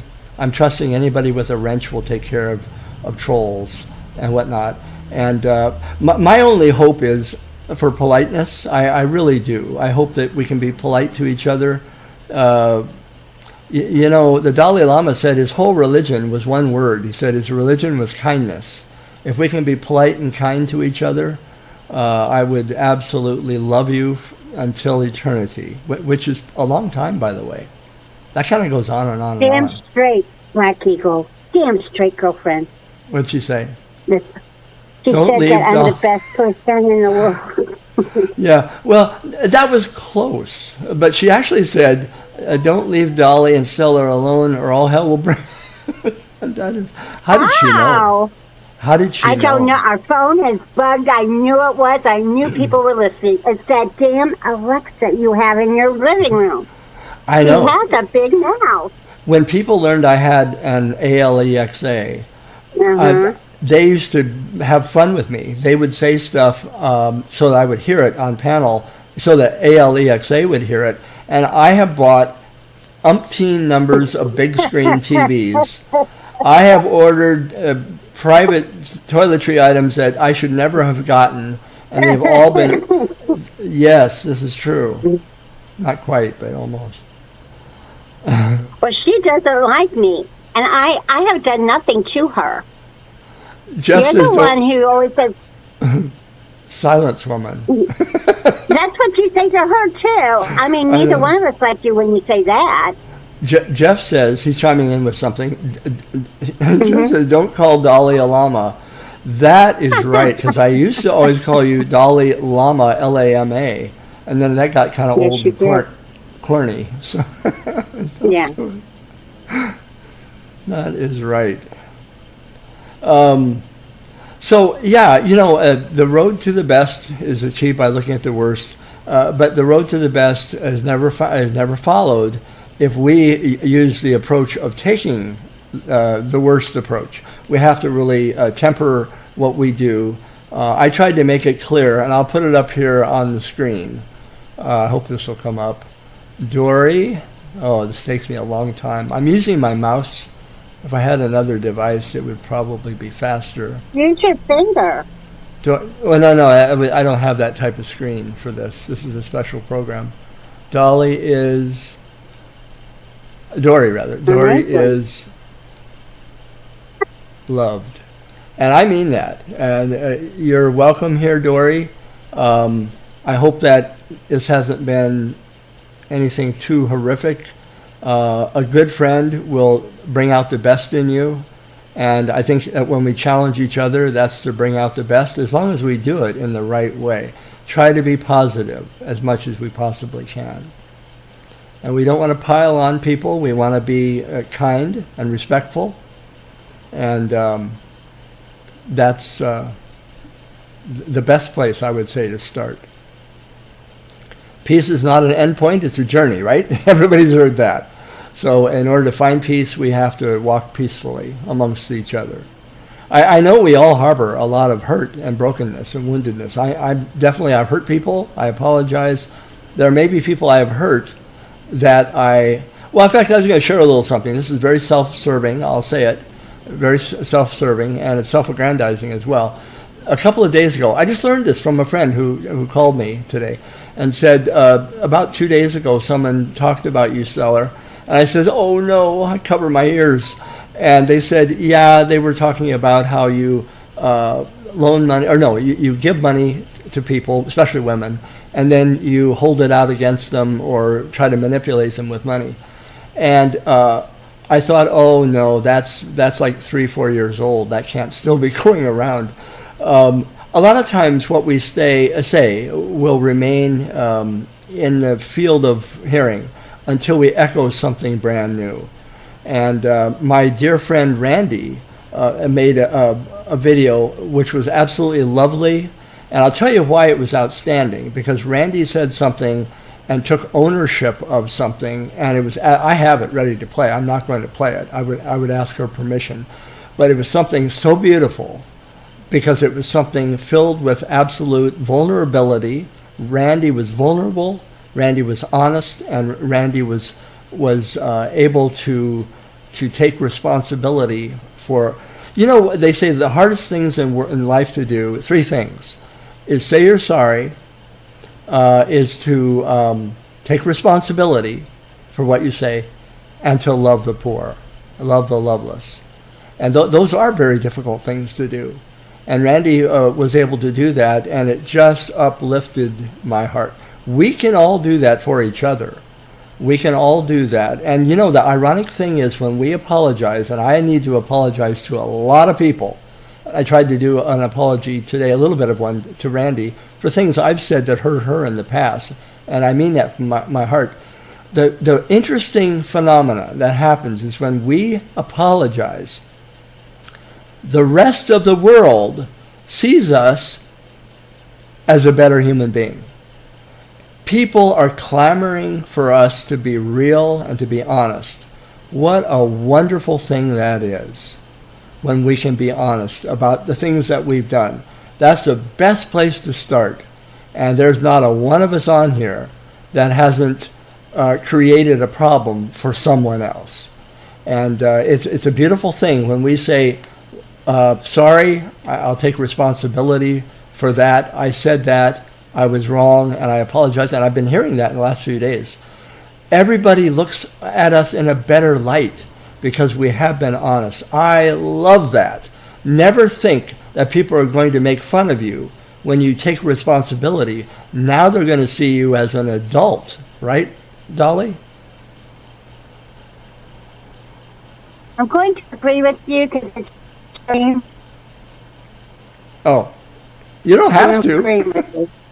Oh, I didn't mean to put you on the spot. I'm sorry. That's okay. No, it's just that you are a constant, and I do love you for this. You are a very positive person. Your glass is always mostly full. You have faith in humanity and in everybody. And I'm the one who sits around going, nope, that ain't going to happen. They're going to make this fun out of them. They're going to just yell. And I to do that, but you're not. I admire that of you. But please delete this as soon as I say it. Thank you. Dolly, I will not. I'm going to highlight that. I'm going to underline that in black magic marker. No, hey, I want to somebody has to be an idealist, somebody has to be a realist, and that's the two of us. I want to address something Memphis Mommy Mars said. It's like Ted Bundy waking up one morning, deciding not to be a serial killer anymore, but he will move forward and become the lawyer he thought he was. I'm not sure what this relates to, if it was something said previous, possibly, but my sister was a victim of Ted Bundy. And I have a video up, if anybody's interested, on my channel, my Stellar YouTube channel, which gives her story. As she told me, I interviewed my own sister twice. She's my older sister. This happened, I believe, in 1974 in Tacoma, Washington. Ted Bundy lived up on the hill, worked next to Ann Rule, the famous writer, and right down the hill was the Bell Telephone office where my sister worked, and she came out one night, and they met in her car in a violent way, and she survived.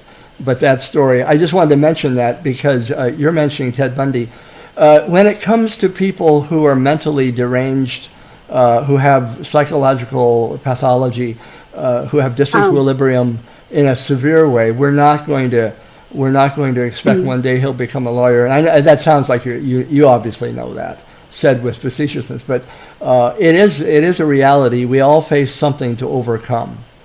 And then when I looked into his past, I realized the great events of tragedy that he had early in his life. But we have a lot to be hopeful for. We may not be able to always count on other people. Sometimes we can't always count on ourselves, but we need to look for people we can count on and surround ourselves with those people. Okay, please, let's just be kind of sweet. Yeah, I think that's all I would ask. Is if inside chat, if there is any, I'd have to go back and look because I was, when you're on panel. Okay. Yeah, I mean things can happen, and I miss a lot of stuff, and I apologize. Yeah, I think. M&M is a big part of our community, and you know how it is. I wouldn't let anybody do that to you, so please don't do that to her, okay? Dancing, I'm not discussing this. I'm here for peace. Carry on. I think that's, what is the best we can hope for? If a person is dealing with weight loss and you have 100 pounds to lose, you can't get 100 pounds taken care of in one day. It's going to be a journey, right? Same thing with we who carry, our baggage of personal struggles. We bruised each other. Well, it won't be solved in a day. But if we can learn a process to do that, that's all I'm looking for. And if we look for people who are willing to join us in that process, then we've got the makings of moving forward. We have to have like-minded people. Not everybody. I had to learn this from, what was the movie Batman? Some people just want to see the world burn. And if that's true, and maybe it is, there are people who do not want reconciliation and peace, and all they want is to fight. Then as soon as we know that, we don't want to.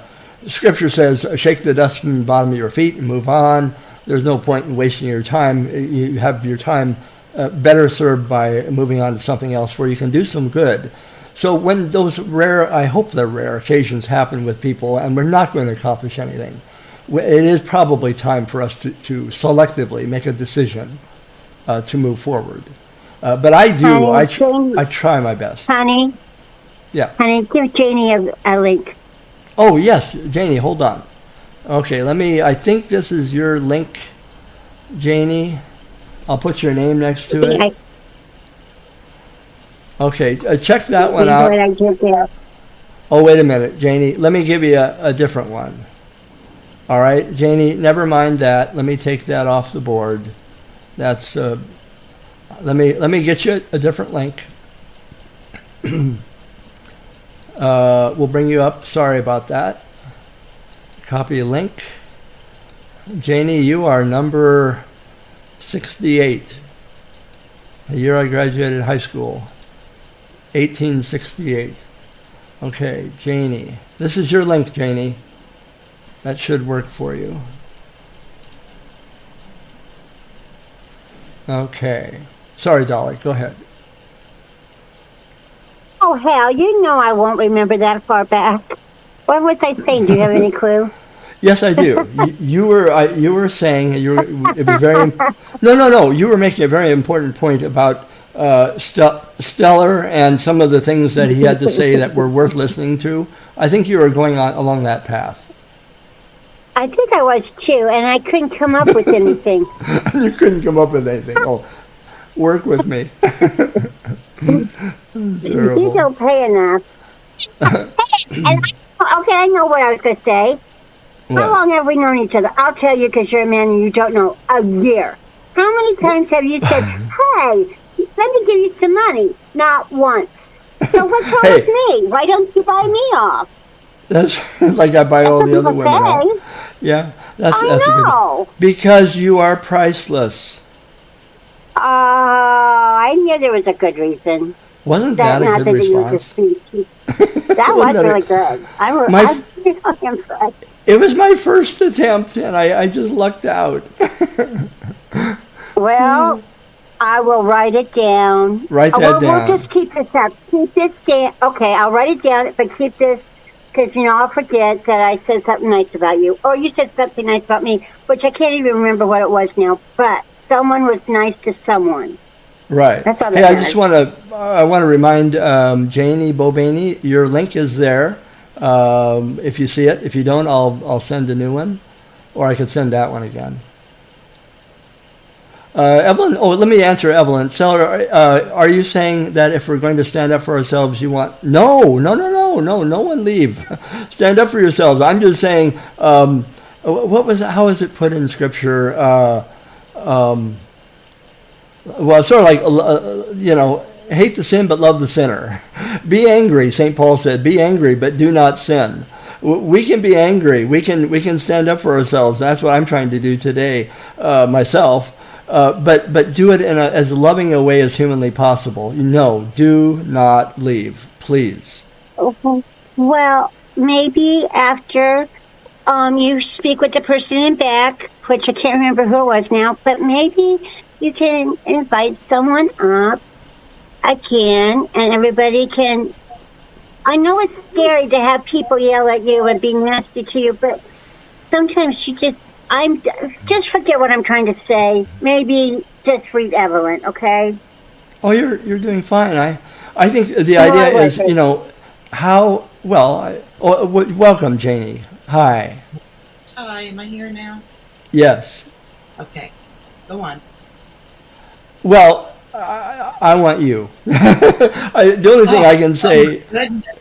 My heart is a flutter. You don't tell me that anymore. Go on. I have to say goodbye to the babies. I love you. Have a good week at school. I'll see you later in the week. Okay. Bye-bye, sweetheart. That was wonderful. That was wonderful. Learn a whole bunch of new stuff from you, okay? Why did he not say hi to me? He can't see you. He can just hear you. No, I can hear you. Hi. I hope you have a good day at school or wherever you're heading. Yes. Say, bye, Joe. Goodbye, Joe. What's his name? Aww. His name is Grayson. Grayson.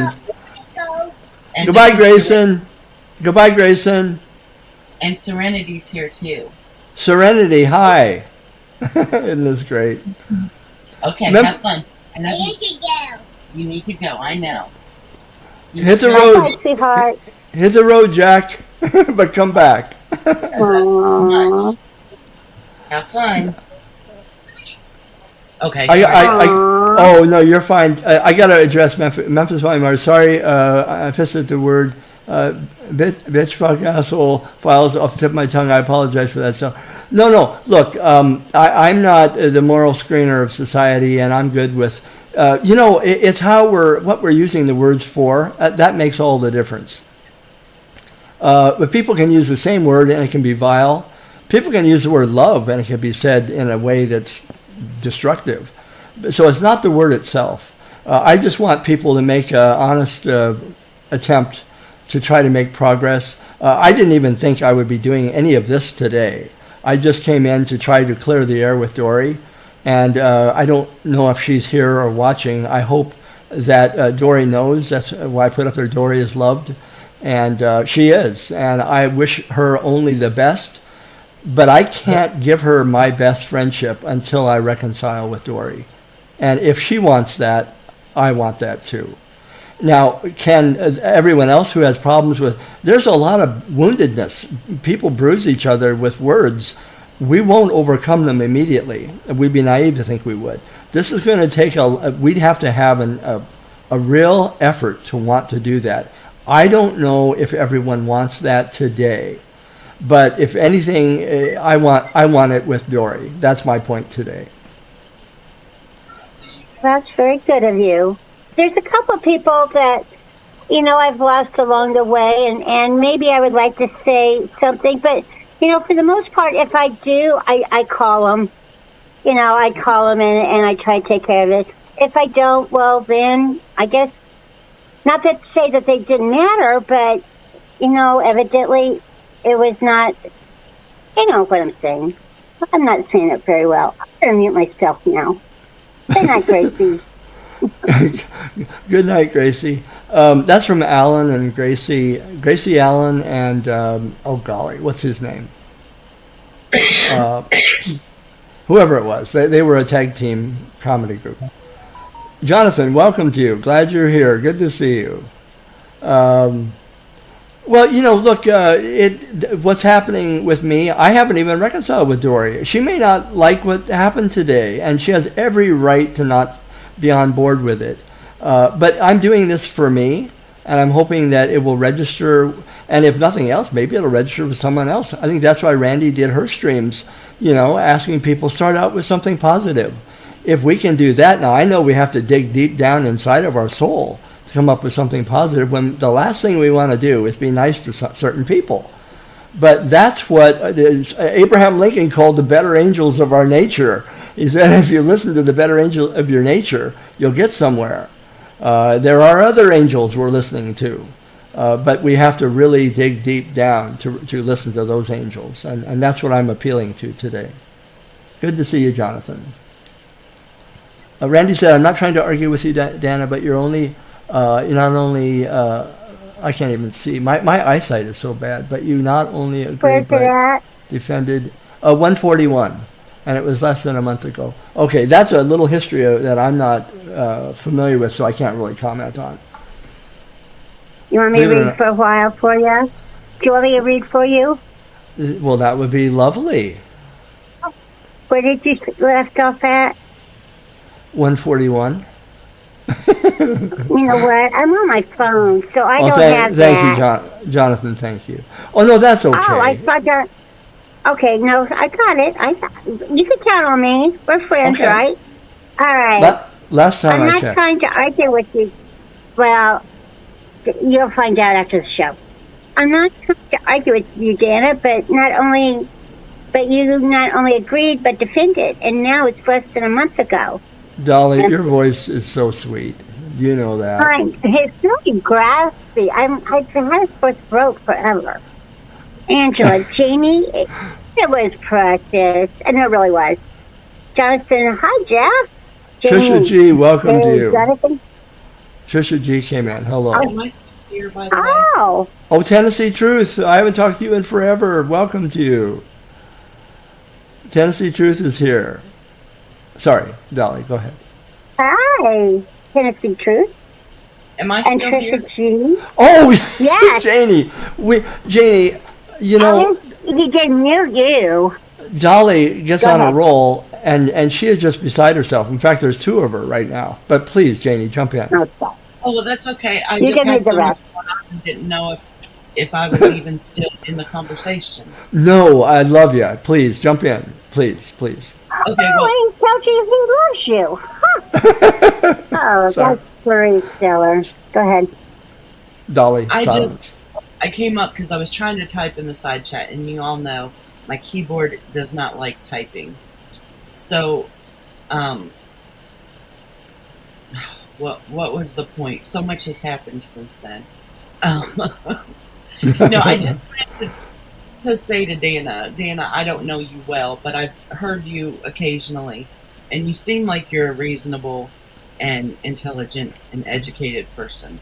And um, there are people in here who are saying that they're hurt by things you said, and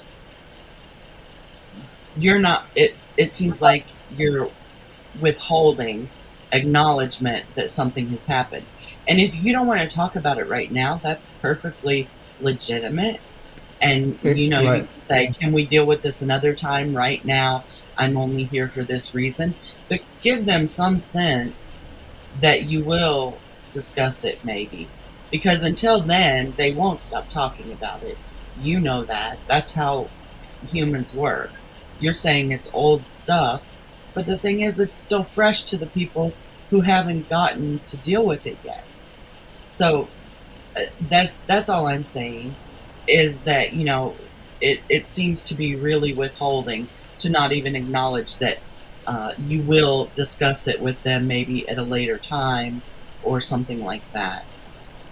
That's all I'm saying. And you seem, like I said, I don't know you.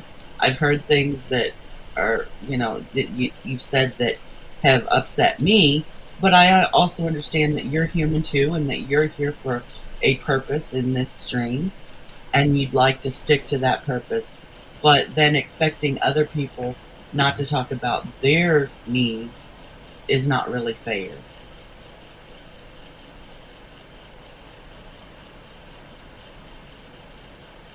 Oh, she's not even able to hear you. Dana just said I'm behind in the chat, and she hasn't caught up to the present. That's okay. Where you? She'll get Yeah, to it eventually. exactly. Yeah, yeah. But yeah, You it's not know, like, I don't see it as people attacking her in the side chat. They just want acknowledgement of what they've been through, and how it's felt hurtful to them. And like I said, you know, we all come into chats for different reasons, different purposes, different goals. And maybe your goal coming in today is just to, you know, have a peaceful chat and listen and you know, see how things are going. But there are other people in here who also have their own needs and goals. And to just write them off saying they're old, I don't feel that's very kind, you know, to just brush them away like that. Maybe, you know, if everyone could just acknowledge on their part what their reason for being here is, and say, you know, can we deal with this, you know, tomorrow or next week or whatever, and that at least acknowledges that you realize there's a problem, instead of just saying it doesn't matter, it happened so long ago and I'm not going to talk about it.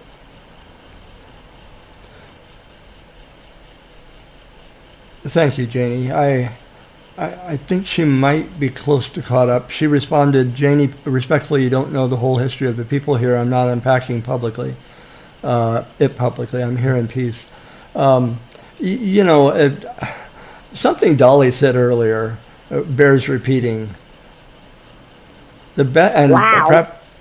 Yeah, no, really. Handling things privately is the very best go-to of all. The first thing we can do, the best thing we can do, is try to resolve things. And you know what's ironic about that? That's what the Bible talks about. Go to people individually, one-on-one. And then if you can't resolve it, then you bring the community. The community's involved. And there's other steps that also are part of that. Because when we go privately, the ego is not on the line. The community is not there watching. It's not going to be a win-lose proposition. It's not going to be any of that. It's just going to be two souls communicating, seeing whether or not it's worth it to them to try to work things out. I believe that we have an intelligent group of people with enough heart that we can make strides. Not that we would accomplish everything, but doing that privately would be, I would say, our best go-to. That would be the default position number one. Barring that, If you reprimanded me in public, I would just die. I would, and that would probably be the end of us. Yeah, it probably. If you have a problem with me, you do it privately, not on panel. And I appreciate that. I mean, yeah, I appreciate that. Absolutely. Yeah, I think most people would prefer, you know, if you have a problem with me, please come to me. That's a huge area that we often don't see addressed. People will, I mentioned about poisoning the well. People will say, "Hey, did you hear this about Stellar? He buys women with money, and he's this way, and he manipulates them." And somebody hears that, really? Oh, he's horrible. Well, maybe if somebody just doesn't like me, and they say something similar about someone else, we need to come to each other if we can possibly muster up the courage to do that and say, "Hey, look, I don't know if you really want to reconcile, but I do. If you do, we can probably make something good happen here." And then you're off and running. But barring that, working things out in the milieu of energy, which is sometimes not always positive, right where we are, is going to be a tough sell. I don't know if it meets with a whole lot of success. We keep visiting and revisiting some of the same old history and problems we've had for years, really. But when we talk privately, and good things happen. I've done that with. Someone said in chat, who I admire very much, is that, you can't always do it in private because you don't have their contact information. You don't have their phone number or their email or what have you. So it's really hard to do it privately. And I totally understand that. Especially if you don't already have that information. If you don't already have their phone number or their email, I don't want to give them my given name, my Christian name. So I probably wouldn't do it either. I wouldn't do it like that. Right. Well, it needs. Sorry, go ahead, Dolly. Can I ask I'm you a done. question? Oh, Janie, go ahead. Yes. Can I ask you a question, please? Because this is something that I've often dealt with.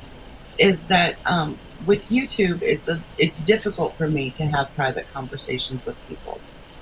They say something publicly in the stream, and I think this is the point a couple people in the stream are making in the chat.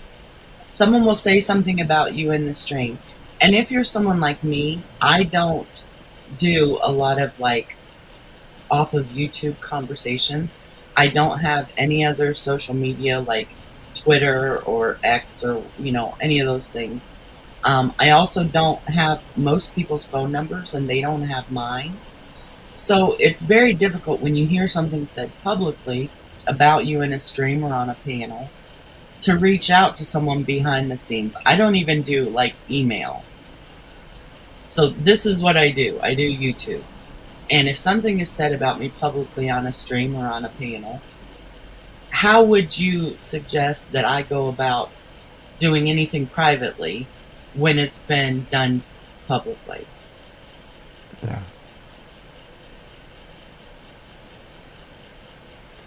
Well, that's almost impossible, isn't it? Yeah, it is. It makes it really difficult. I've had people come at me and say, you should have came to me privately about it, but I don't do all the private stuff on the internet because I find that gets messy with people, and people do tend to take advantage. Right. Well, like I said, I would never do that unless it was somebody that I already established a real friendship with, not just somebody.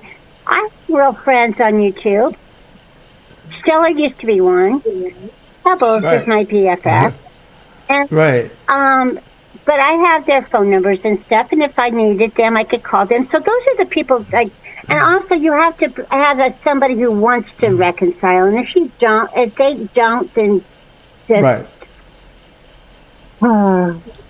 it's awful. So I can understand if I had a problem with you, Stellar, we do have that connection offline. I have a phone number for you. I can text you, things like that.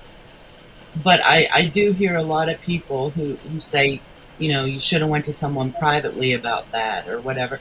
But that's not an option for me because I do tend to keep my boundaries very tight on here because of things that have happened in the past. And so it's not an option for me to go to someone privately, especially if it's someone I know on the periphery of YouTube. Right. And so, I think that's what a lot of people struggle with. They figure if you called them out publicly, then you should be able to confront them publicly. Right. Well, and I get that too. I really do. And again, I think it depends on the person. Because if Pebble reamed me in public, that would hurt. That would really hurt. And if Right, Stella it just would. put me down in public, that would really hurt. But if it's somebody that I'm not really close to, well, yeah, it would hurt. But did they really mean anything to me anyway? I don't know. I'm not making sense. I need sugar or something. You guys keep talking. I'm going to go take my blood sugar, and I'm very low. I will go eat something. Goodbye. Yes. Good. Janie, thank you and I appreciate what Dolly just said, and thank you, Janie, for that. How do we handle what maybe seem impossible to really even begin the process? Usually, this is my view. When we hurt each other, we're hurting each other publicly. If somebody said something to me, Stellar, you're a schmuck, and they said it privately on the phone or text message, okay, fine, probably I am. But if it's said publicly, everybody heard it, and that is a wound that is 1,000-fold, right? It hurts more. So should we expect that wound be in some way healed by the entire community hearing someone say, hey, I said this, I shouldn't have, I apologize. Legitimately, that would help. Are we all going to get that? No. They always say life will be better when we accept the apology we never will really get. We have to get that, receive it from ourselves. But ideally, yeah, Janie, I think you're right. That would be ideal. But we're not living with and amongst ideal people. We live with a lot of people who are very imperfect, like me. And sometimes we're so foolish that we don't even realize that our words have hurt someone. And they have. And I don't even know enough to apologize. And then someone has to remind you if they're willing to. Some people will expect you to know when you've hurt them. And sometimes that goes, a lot of guys, we need the 2x4 against the side of the head because it doesn't register. Oh my God, I didn't mean to hurt you. Did I? Oh, thank you for telling me what I did, And but we have to be forthright. We have to be, I'm just saying we can work a lot of things out if we're willing to do it respectfully. It takes a bigger dose of courage for someone to say, hey, I'll say you, Janie. Janie, you said something to me the other day on panel, and it really hurt my feelings. And here's what you said. And then trust that you're not going to hurt me again, or that you'll say, oh, I didn't even know that, Stellar. And then we start the process of healing. How many people do that? Instead, what do people do, Janie? We launch a crusade. Right. And that becomes bigger than life. When the church sent these crusades out, they were messy, bloody affairs. They weren't in the moment of reconciliation. They should have been, but they weren't. And we live with that history. So how do we make a better history? I would say we have to take a different approach. And it's within us to do that. But we have to want to do that. And I have reluctantly had to come to the awareness that not everybody wants to reconcile. Honey, Yeah, and that's Jeff true. just said, Jeff said something wise, and it scared me, so I sat down. But he said strength. He says strength comes from standing up alone and afraid. Community comes with people standing up with you. Oh, 110%. So much. Yeah, that was wonderful. Jeff, thank you. Dolly, for mentioning it. I'm not catching up all this. Janie, were you... If you were just... Okay. Janie? Yes, but...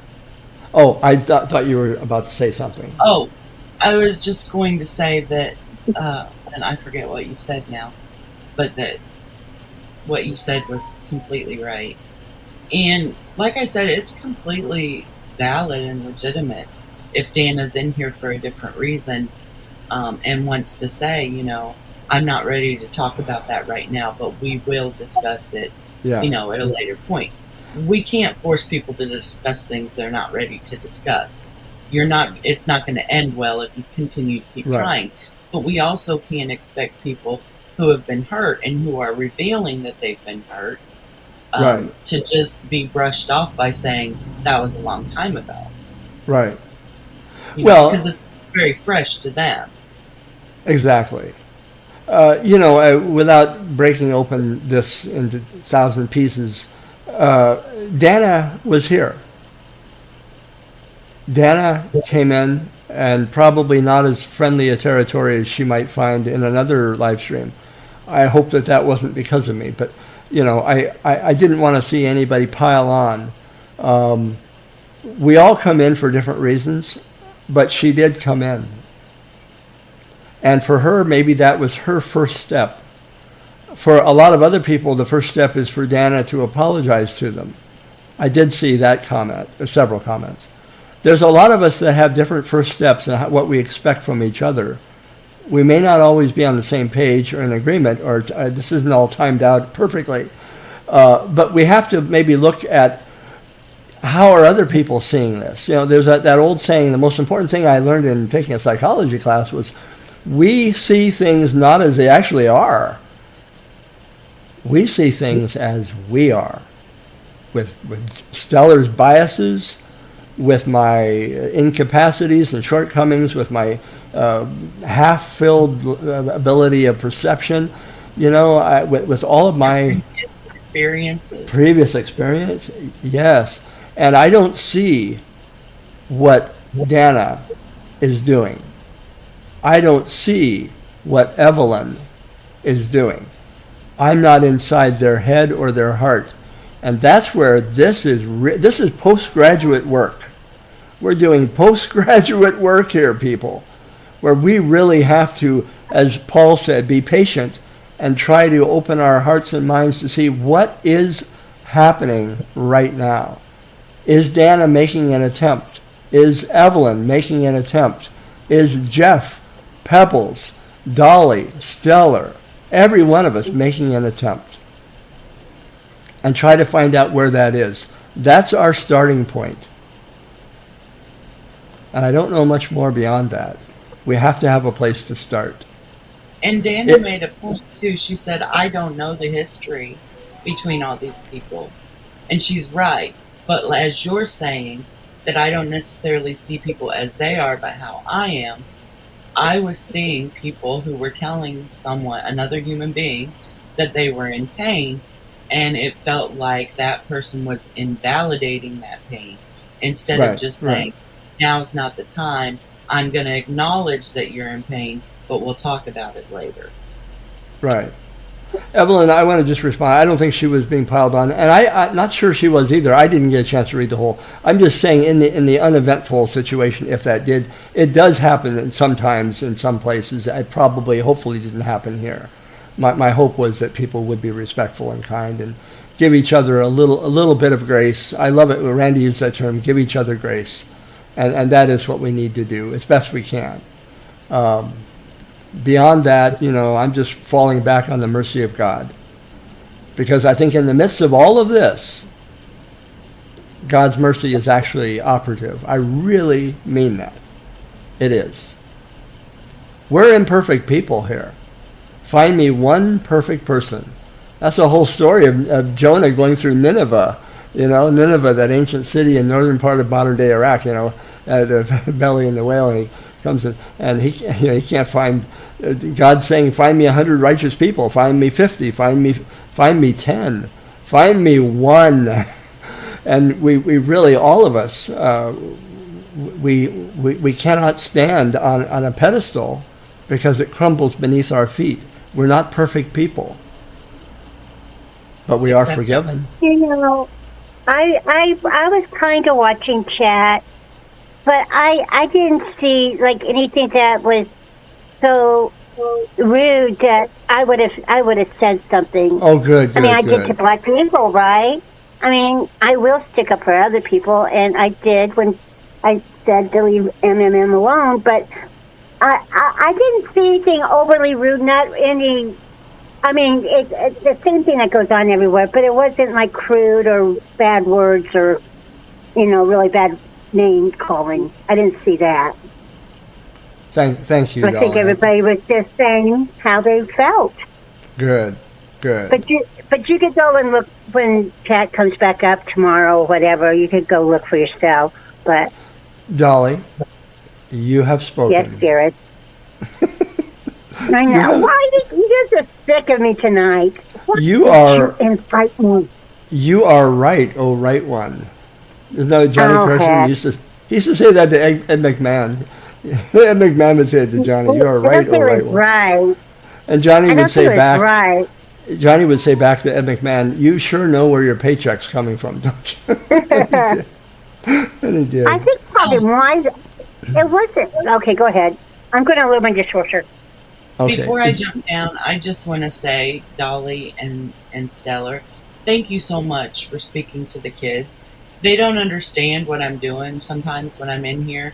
They don't understand that we're talking to each other. And so when you actually said their names, they were waving their hands at you like you could see them and everything. Aww. And That is so cool. I wanted to say thank you for making them feel special in that moment. And I also want to say, because I saw Randy say about her grandchildren, your grandchildren are wonderful, Randy. And I don't even need to know them to say that. I just need to know that they are little humans at the beginning of their lives who have been untouched by all this nastiness that we adults see in the world. And you were right. They are wonderful, and you don't need an apology for that. Just know that. If you never get that apology, it doesn't matter that your grandchildren are still perfect. And Dori, if you're listening, I understand the struggles you're having with thinking about your grandchildren's futures. We all think about that with these little human beings that we love so much. And we see people saying nasty words that we hope never get said to our little humans. And so, Dori, everything you were feeling about worrying about them is valid. And I felt your pain in that. Randy, I feel your pain when you worry about that. I have a different set of worries. It's not about race, it's about um, disability. Grayson, if you don't know me well, Grayson has autism, and I worry about him every single day about how the world is going to treat him and how people are going to treat him. And I think those are legitimate concerns, and we should all be standing together in those concerns instead of using them to divide us. No one's children are any more important than anyone else's children. They are all important. Amen to that. But thank you for doing that, because it was so neat to see them make the connection that that when I say I'm talking to my friends on YouTube, now they understand. They didn't understand that you can't see them, but their faces just lit up. It was wonderful. Oh, that's so great. They sounded wonderful Yeah, they are wonderful. and full of life. I I have yet to meet an unperfect grandchild.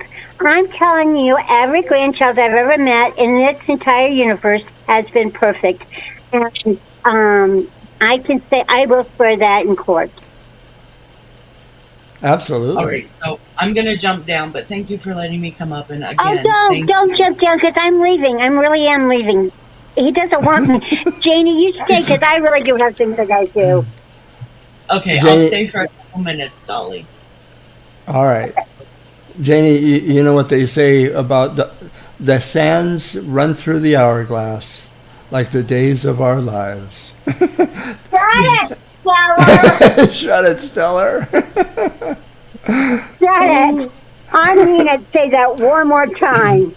I never even I will watched that stick soap Pebbles opera. after you. That's right. Pebbles will get you for that. Oh, she lives way up in Ontario. It'll take her forever to get I here. don't care. She'll drive. Got a new car. But let me again piggyback on something that Janie just said about children. Our most precious gift, so precious that there was a carpenter no less, said one time, "Better a millstone be put around your neck and cast into the deepest part of the sea than to offend one of these little ones." We truly, and Aww.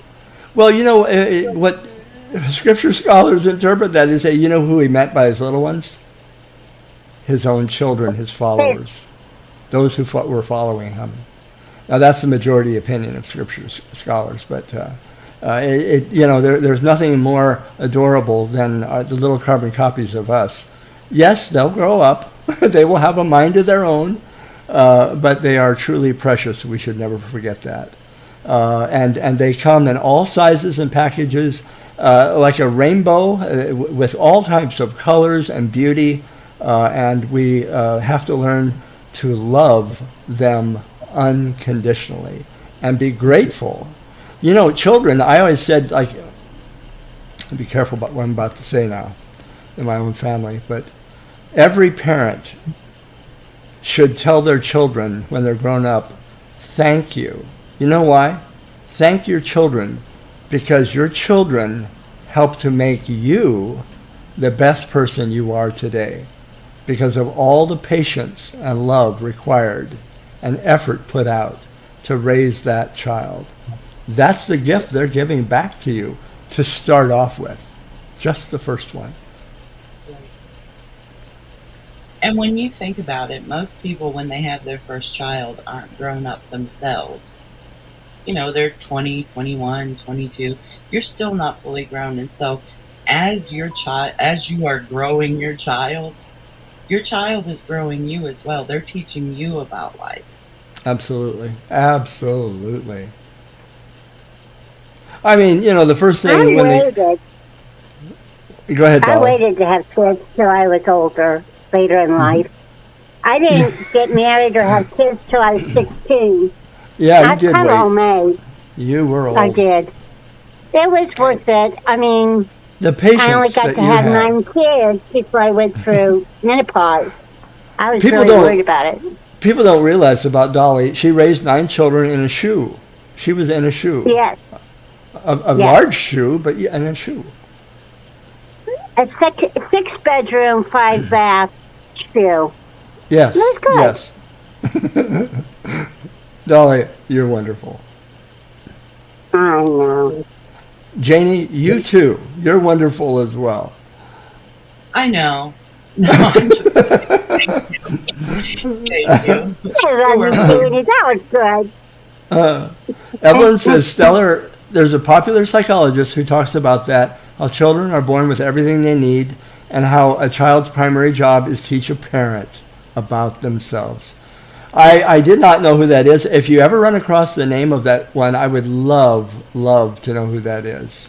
That sounds wonderful. I've always shared with people my favorite psychologist, and one of the top 3 teachers that I've had in my life is Anthony DeMello.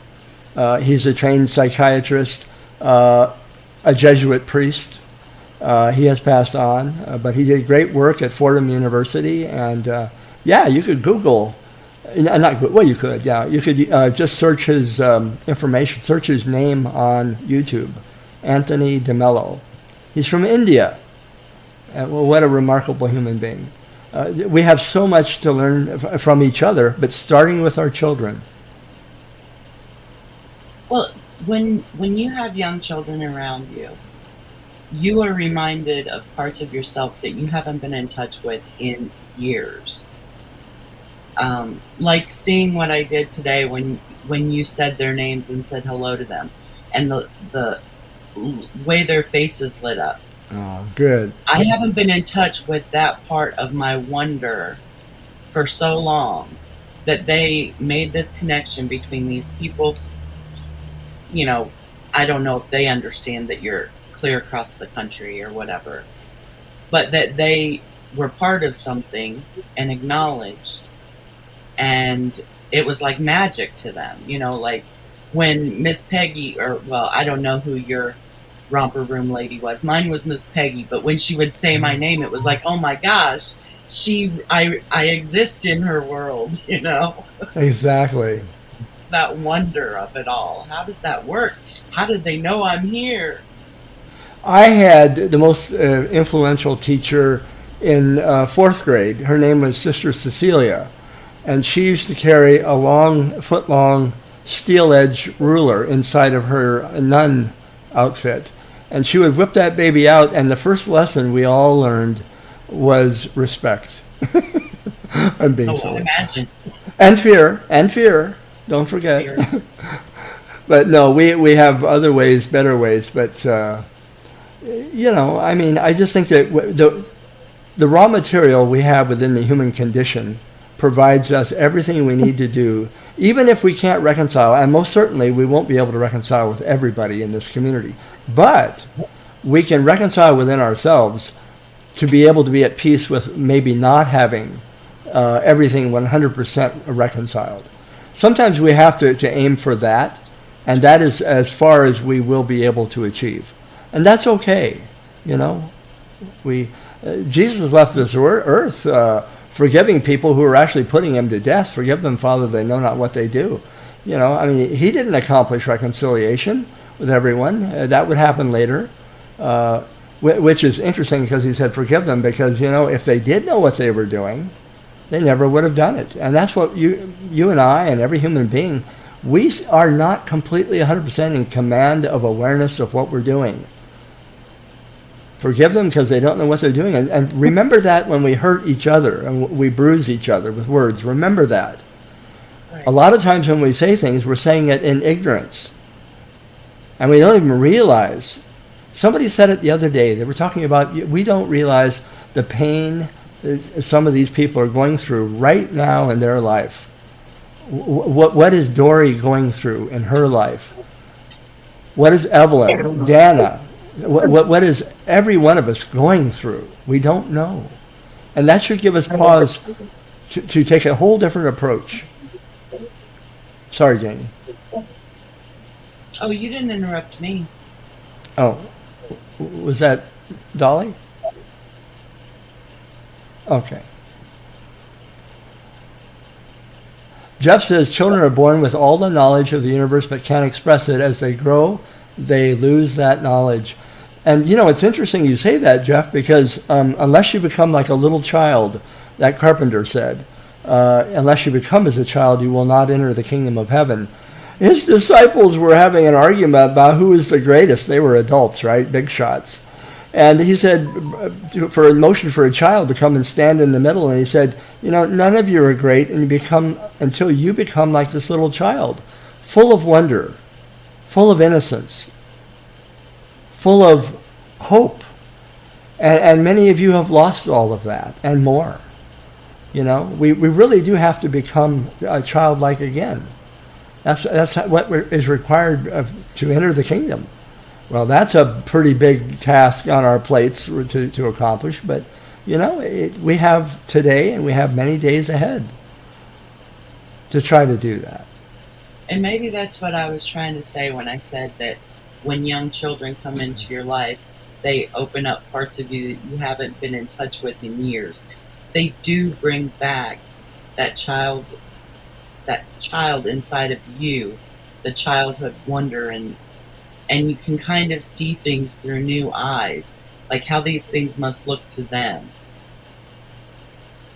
Absolutely. That's the whole point. It is. I think it is. 100%, Janie. Even a little furry creature, your dog or your cat, can be your personal theologian. They can be your mentor. Those little creatures are unconditionally loving, at least from what my experience has been. How many people are unconditionally loving? How many people come back to you after you've neglected them, right? And there they are, wanting to love you and be loved. And, that's the way we should be. We can be, but we aren't. And we have to, they always say that, and not to be preachy, but this is one thing I learned in the seminary, I'll share with all of you.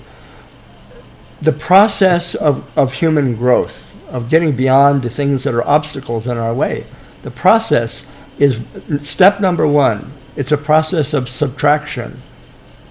Subtraction. By that, it means remove obstacles that are in the way. What's in the way? Like the lady that looked out her back door, or her back window at her house, and she had a beautiful cherry tree back there, and she looked out her window every day, and she thought, cherry tree, I know.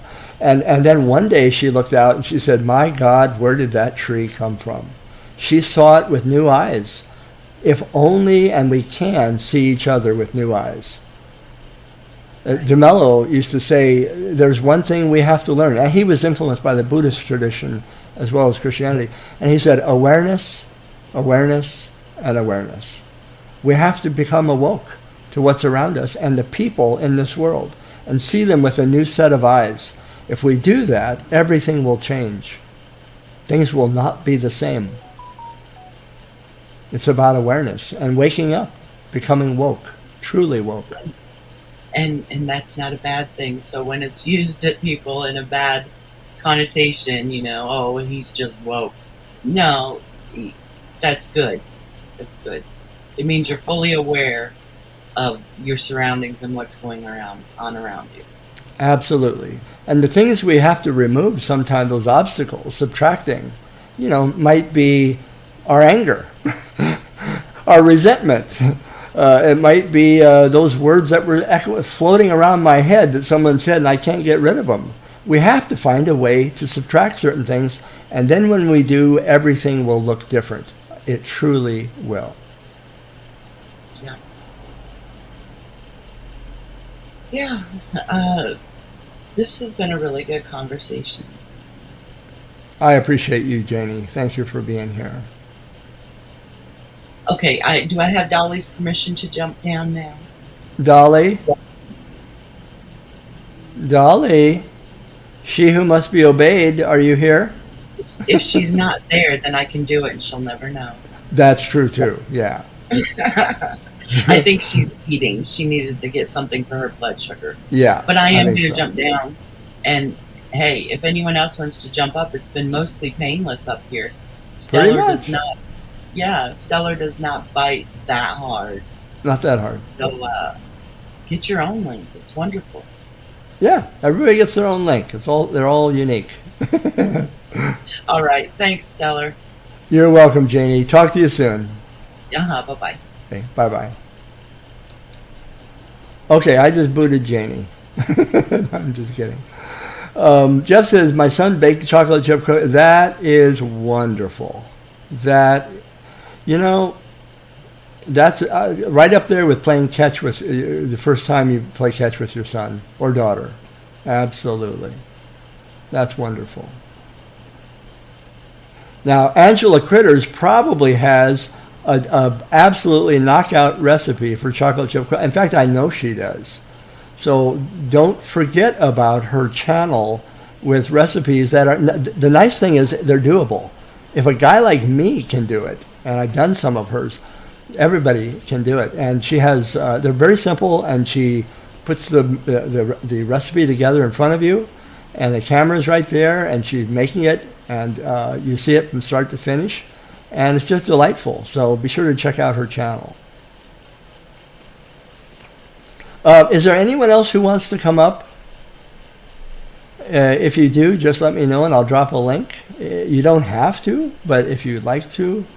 I want to, before anything ends here, I want to apologize to anybody who was in any way hurt or felt bad vis-a-vis something that may have happened that I'm not aware of, and I want to apologize to you if anybody's feelings were hurt. The nice thing about feelings, this is something Anthony DeMello, the psychologist, used to talk about, was they're ephemeral, or they change. They're like clouds in the sky. They come and go. And fortunately for us, that we can adopt new feelings. And that's something, interestingly, that we can be empowered to do, more so than many of us have ever realized or been taught. We hold the key to changing what's happening inside of us. We really do. Thank you, Jonathan. Jonathan, peace to you as well. I'll tell you what, I'm going to go ahead and maybe just close with, would you like to see something funny? Now, I know that Dori was talking about the Unknown Comic some time back, and I have always loved the Unknown Comic. So let me bring the unknown comic up on panel. All right, here comes the Prince of Puns, folks. Here comes, here comes the Duke of Dillies. Here comes the Wizard of the Unknown.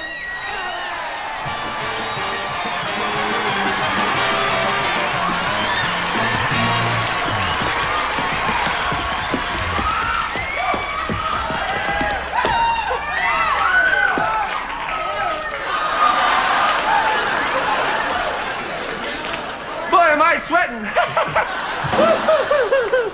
All right, I am the unknown comic, America's first punk comedian. I tell you, I'm in a pretty good mood. I took my dog to a flea circus. He stole the show. All right, time now. I've been working on some more impressions. This is my impression of that favorite game show, Hollywood Squares.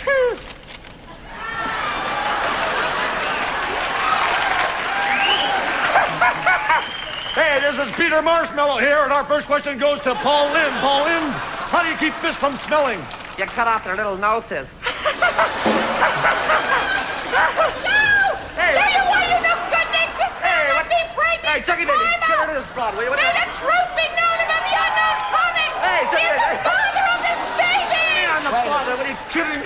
Wait a second. Wait a second. Crazy. What is this? How do you know that that's his baby? How do I know this is his baby? Yes. The kid looks exactly like him. Oh, well, that's different. That's different. That's different. It's your problem now. That's different. Now, I let her jump in the sack with me one time. What the heck? All right. Okay. Hey, these two guys walk into a bar. that's enough. Get off the stage. Get up. Get off the stage. No good. Get off the stage. Yeah, I wish I was special, but I'm a creep. I'm a weirdo. What the hell am I doing here? I don't belong here. Oh, she's running out the door.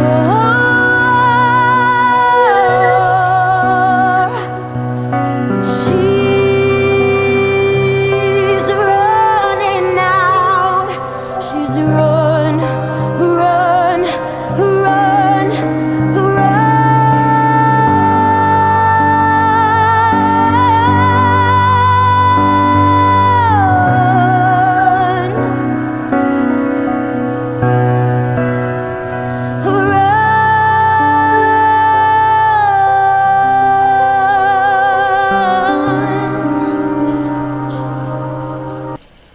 Good night, everybody.